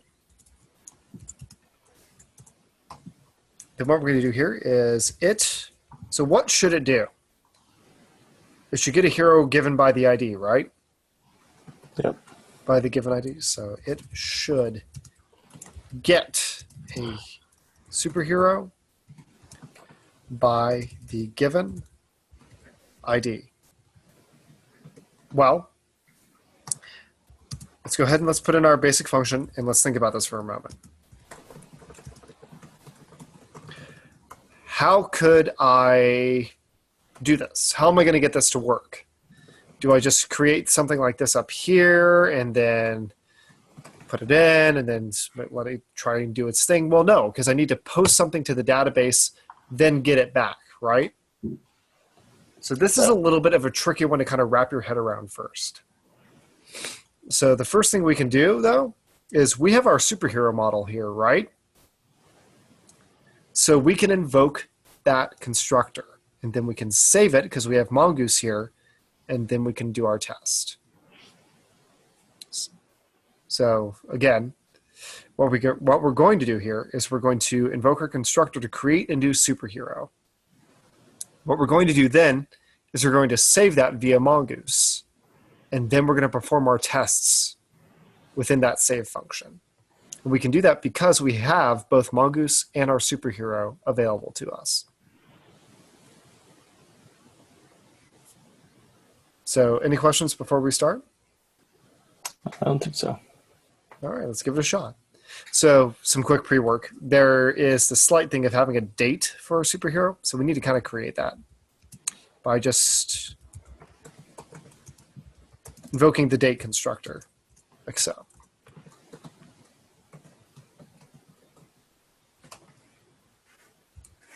Then we can create our new hero.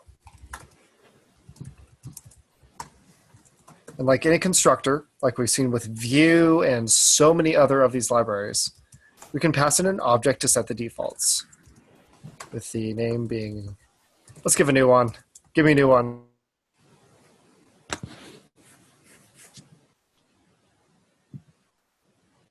Was that Sean?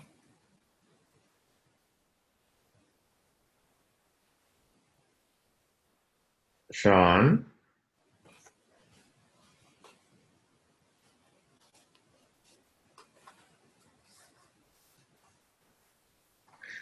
Well, I figure he'll be back. Yeah. There it goes. Oh, there we go. So let's do Spider-Man maybe, or Iron Man, or what do you want to do? We've done Iron Man a bunch. Sure. It's just Spider-Man. Spider-Man. I've not seen the new movie. I know that makes me lame. I haven't seen it either. What type of movie guy are you, Ryan? Out of curiosity. A lot of comedies for the most part. Yeah. His superpower is web slinging. So then, what's the best comedy you've seen lately? Because I am at a loss. Oh, lately, I don't even know. The most recent movie I haven't watched any movies lately. Dunkirk was the most recent one I watched, but that's far from a comedy. That is, in fact, not a comedy. Yeah. It's almost a war movie. Yeah. So there we go. Modified, created, created, created. We're just going to set our dates manually like that. What movie was that you were just talking about? Dunkirk. Yeah. Oh. Yeah. Haven't you heard it's the comedy of the year? Yeah, right. With a Hans Zimmer soundtrack. Right. I just watched The Prestige again. Oh, that's a great movie. God. Yeah, I'd forgotten how good it was. I mean, I knew it was good, and I remembered a lot from it, but watching it again, it had been a long time, and that is one of the best movies, I think. I think that's my favorite movie of his. That's a really good one. I really like the original, or not the original, but the Batman trilogy. It's really good. Yeah. I can watch that multiple times and not feel guilty. All right, so child request. So you notice here I'm invoking my save method for Mongoose. And it's just like any other save method. I call it, I pass in a callback function with error first, then success. And from within there, I can conduct my tests. So what I can do now is I can make a request to the server since it's safe, since it now exists. And let's do it to my get route. And so now the cool thing is here is I've created a hero, right? So I can actually, you know what? What am I doing? Good Lord. String templating.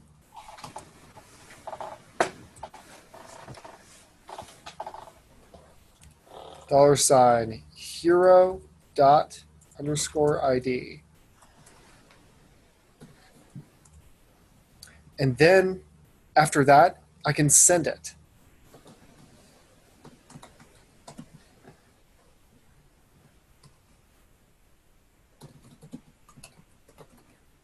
So why am I even doing that? I don't think I need to send the hero, do I? I don't think I do. I just need the hero ID. So we can actually just execute end. It's weird that they had us do that. Error and res. There we go.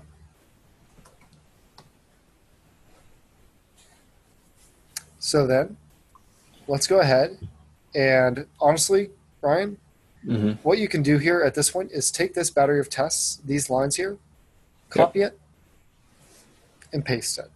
Okay. Because checking to see if a hero has posted validly, we want to conduct generally the same battery of tests when getting a hero by ID. Okay. Got that. All right. Let's give it a try.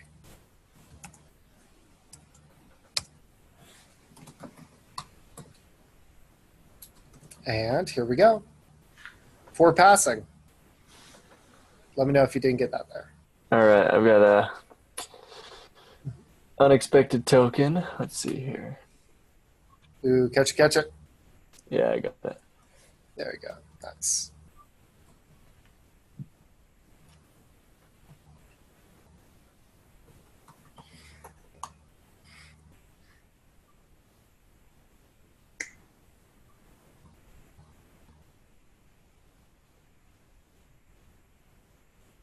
All right. All right. I thought I got it. Hold on one second here. No worries.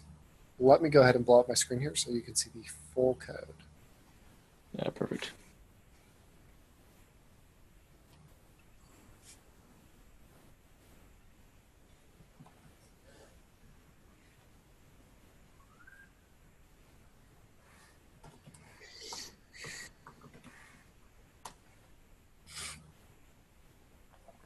Okay, all good. All good for passing? Yeah.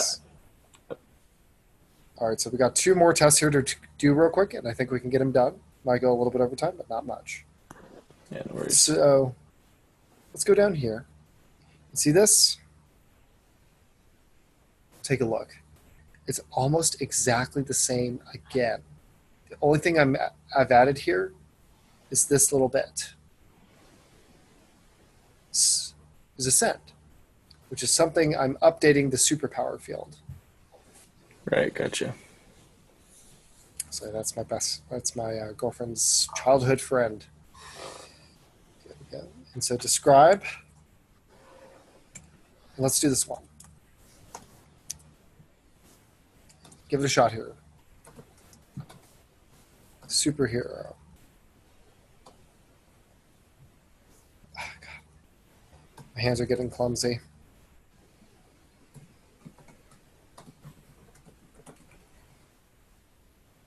So think of it like you're adding a little bit of extra stuff to what you would normally do to call your route. And that's really just how you write a test.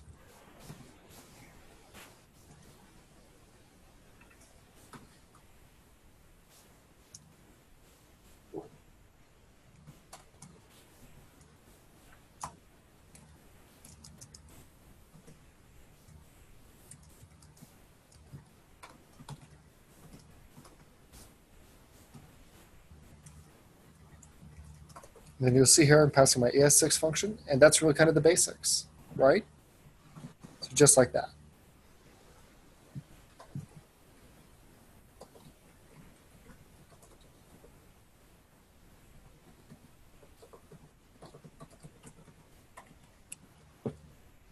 And I'm not being mean by having to write all these tests, I promise. Oh yeah, I believe you. I don't know. Sometimes I wonder with some of the professors we have here at the university. All right, so then again, we're going to just follow along inside here.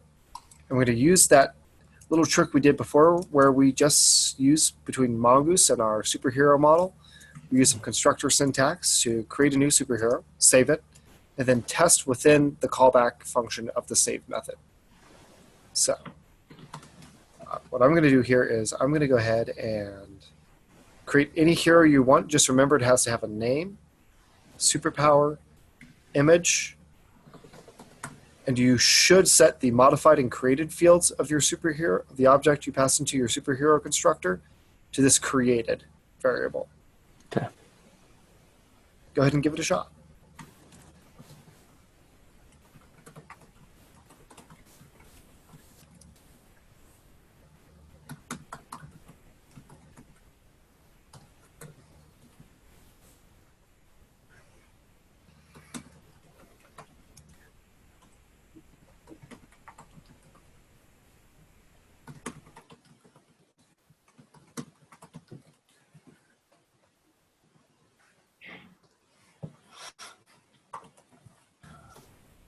I know I'm getting tired when I write complete words of gibberish.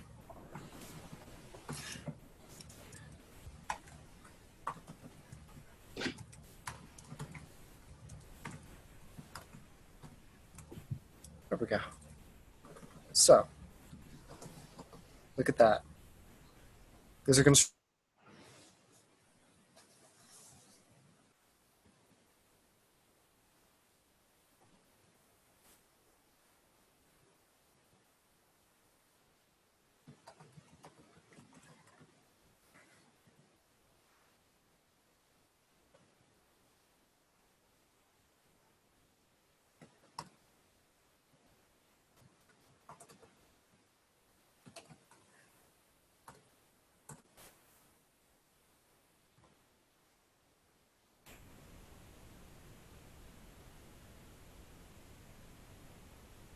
just need to send in something I've modified. So what I do here is, Ryan, I'm going to save it, right?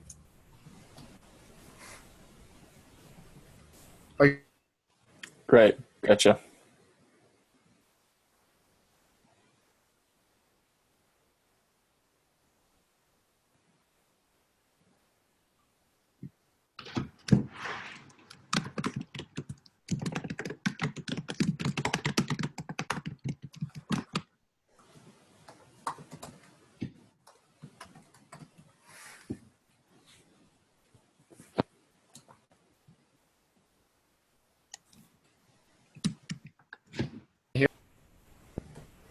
There we go.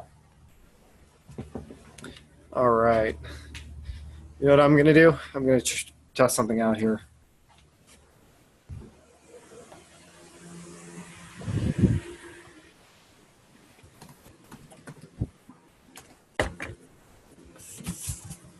There we go. All right. So, and we're back. So, let's go ahead then and let's think about it, right? So once we saved it, we want to begin our testing because we know that the record exists within the database to modify. So we're going to make a request, server. We're going to we're going to put, and again, I'm going to use template strings here, just because it's easier, /API, /superheroes, and I'm going to interpolate in here the ID of my hero. just like that. What I'm going to do then is I'm going to send something to modify. This is like the data parameter of our AJAX call. So superpower, let's make that wet. Green arrow is pretty witty. And then I just need my in function.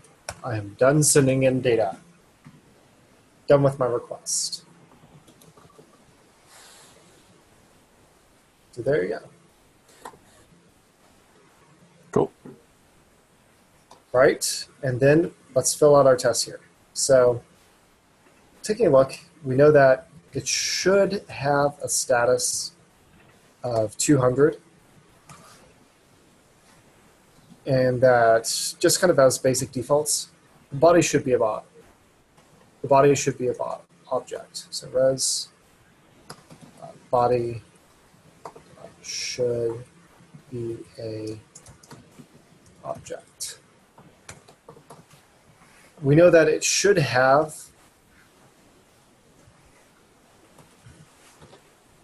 a property of message, and that length should be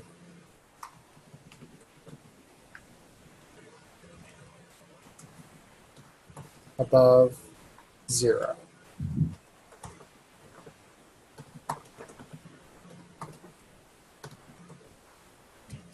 We know then also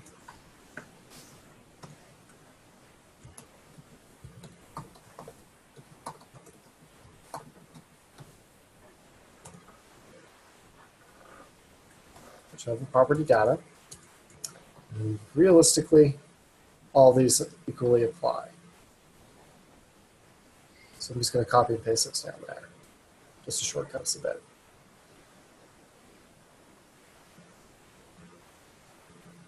The one addition that this test really needs to have here is I changed what? Superpower property, right?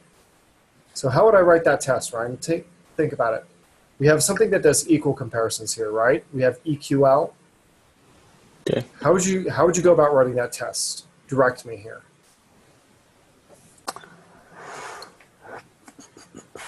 So we're trying to change the superpower property. Right, and I want to test and make sure that it equals wit. Okay. So take a look here at some of the keywords you've had. And then take a look at that equal keyword that we've used up here. So like here, I'm testing res.body that should have property data equal null. What I want to test here is if the property superpower of data equals wit. So how would I do that? Okay, gotcha.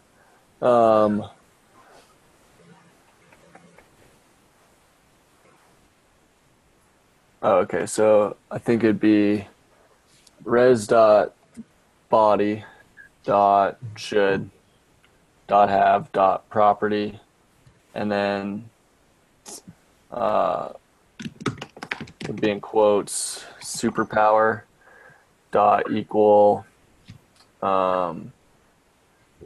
and then in parentheses again, what was it, wit that you had? Wit, W-I-T. So the only modification I make there is res.body.data should have property.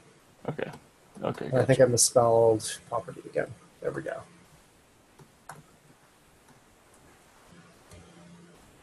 And just test that for whatever you're testing for with that superpower.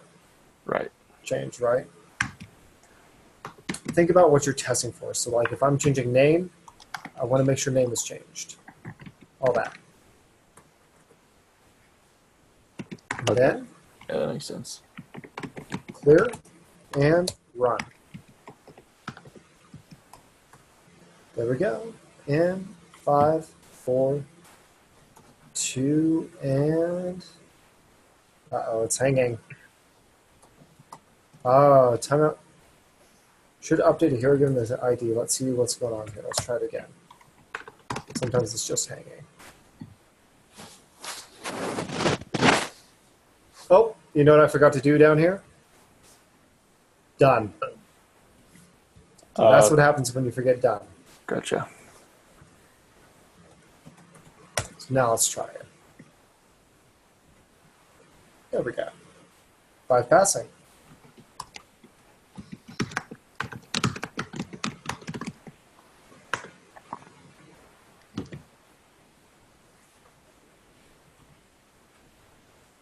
So then, taking a look to our delete tests, these are much more basic, but they rely upon the same exact sort of structure. The only thing we need to really do here is check for a status of 200, make sure that we get an object. We want to have properties of message and data. Data should be an object and should be equal to a blank object. So let's go ahead and let's try writing those. I'm going to allow you a good degree of freedom.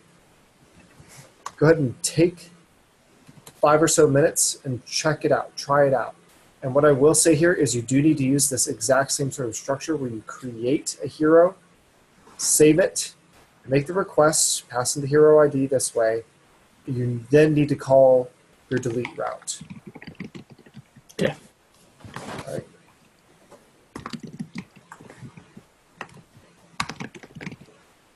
So I'm going to go ahead and hide that, and I'm going to let you write it, and this is the last one. And then once done, we will be good to go.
All right. And so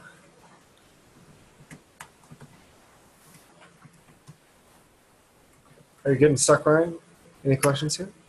I got stuck for a second. Just kind of bounced over it for now. But so where I got stuck was Go ahead and show me your code, yeah. yeah, for sure. Bring it on up here.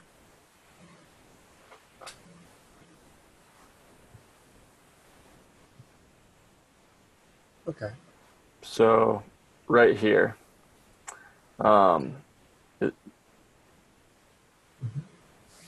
So since we're not updating the superhero, do we write the same code as we did up here on 105? I mean, without putting all of this in?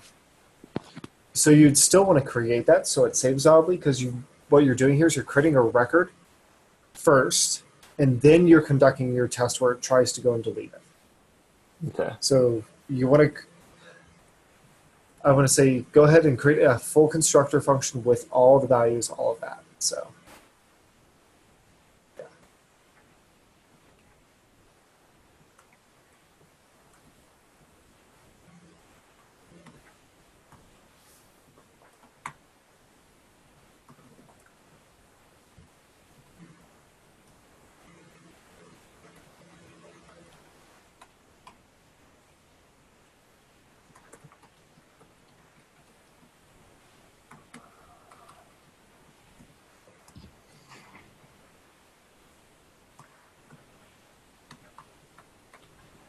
You're doing really well, though. Good. Perfect. All right, and then that looks great. That looks perfect. All right. You're making your request. So which endpoint do you want to hit? Beautiful. And so remember, what does delete take? It takes the ID, right? Right. So take a look at how we made our call to put and call to get by ID. I should tell you how to conduct that.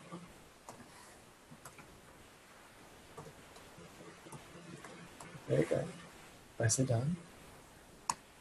Bring it on And down. then we wouldn't need to send, right? Since we're just Whoop, we lost him. yeah. We lost. So is this the last endpoint? Yeah. Do you know here, Jay? Do we want to put send in, or do we just go right to end since we're deleting it? Yep, you shouldn't have to send anything. Yeah. Okay. You should just be able to go right to end.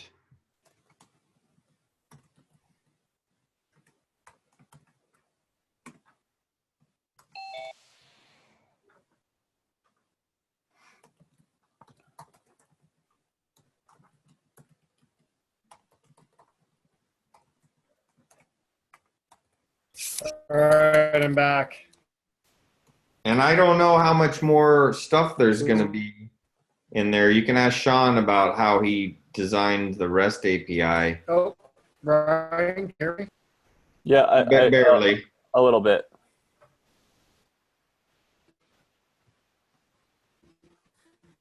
Oh, hold on.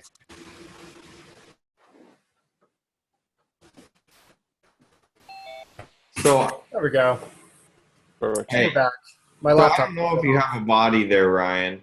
I mean, you may be able to test for like an empty body or something, or maybe there's. Well, it'll have a body because it's going to have a response. Always has a body. A request and a response always has a body. So the body should be a object.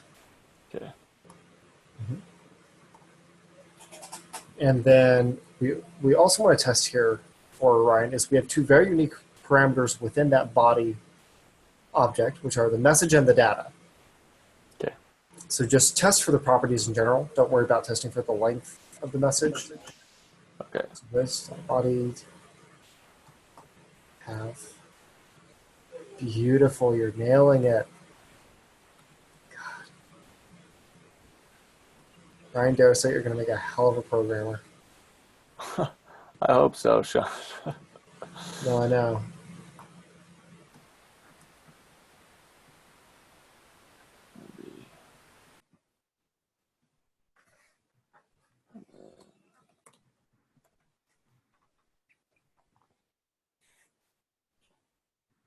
Okay.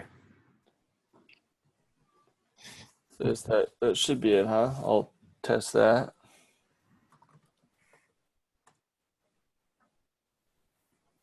All right, got 6 passing. Fantastic. Yeah. So that pretty much gets us to the end of this. So all I would say is that we tested what's sometimes referred to as the happy path, which means we tested everything as it's supposed to work, right? We created stuff and oh yay, it worked, and we checked and everything worked the way it's supposed to work. And so that's the happy path. And then you could write some tests to test error conditions. So, and the delete path is an easy one to think about in those terms. Like you could try deleting an ID that does not exist. Gotcha. And you should get back a status that's the correct status for when something does not exist. And so you can look up, there's great blogs on how to write a REST API and all the different error codes, status codes that you should return in all these different cases.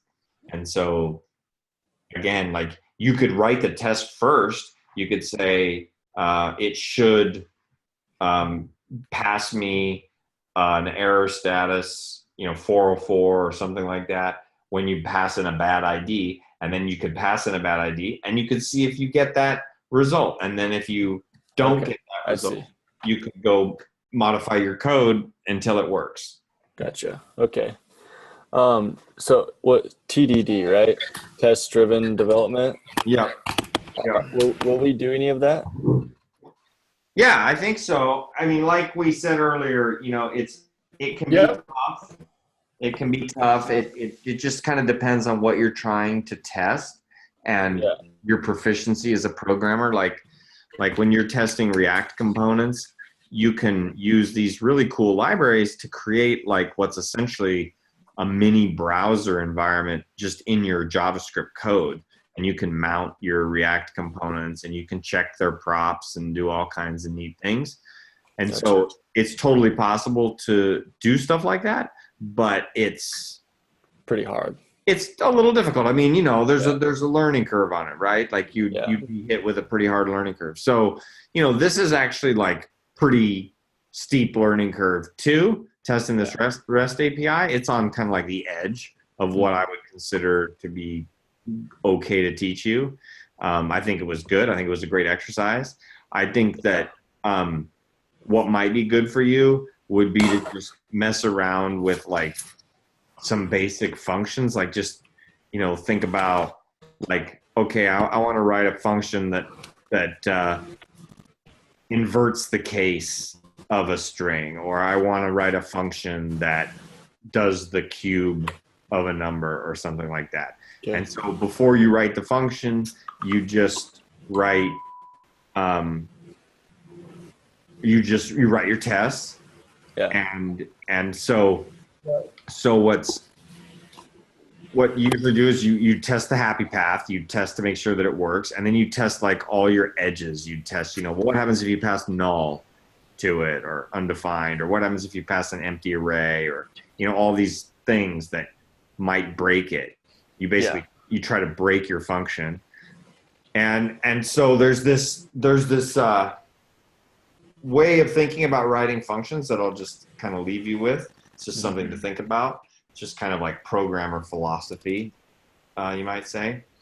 So a function has inputs and a function has a return. So a function should be robust in how it handles its inputs. It should be fairly flexible in how it handles its inputs. It shouldn't necessarily explode horribly if you pass in a null or whatever. It should have like an elegant way of dealing with that, even if it's to provide like a useful error. But at least it provides like a useful error and says like, you're not allowed to pass null to this function, rather than just like some random error that you're like going, wait, what does this mean? So a function should be flexible in how it accepts its arguments, but it should be very specific about what it returns. It should not return just random garbage. It should always return like precisely what it's supposed to return. And if it can't return that, then it should throw an error. Okay. So just leave you with that. Just something to think about. But that was great, man. You did great. Sean, back to you. Can you hear me? Yeah, I can now. Oh, Oh, no. All right, well. So we need to add one last line there, Ryan. Wow, I can hear myself being like 5 seconds away. It's pretty bad. It's pretty bad. He got it. He got his test passing. Everything's passing. Yeah, I mean, I feel good about where we are. I feel totally good about where we are. So if you want to, if I think we're cool to leave it. If Sean needs to follow up with you after this, then I guess he could. Okay. He's back. There we Talk go. fast. All right. So the last line we're going to add here is down below line 140, Brian. Yeah. And we're going to do res.body should have property data equal the empty object. Oh, wait.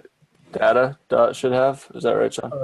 Res.body should have property data.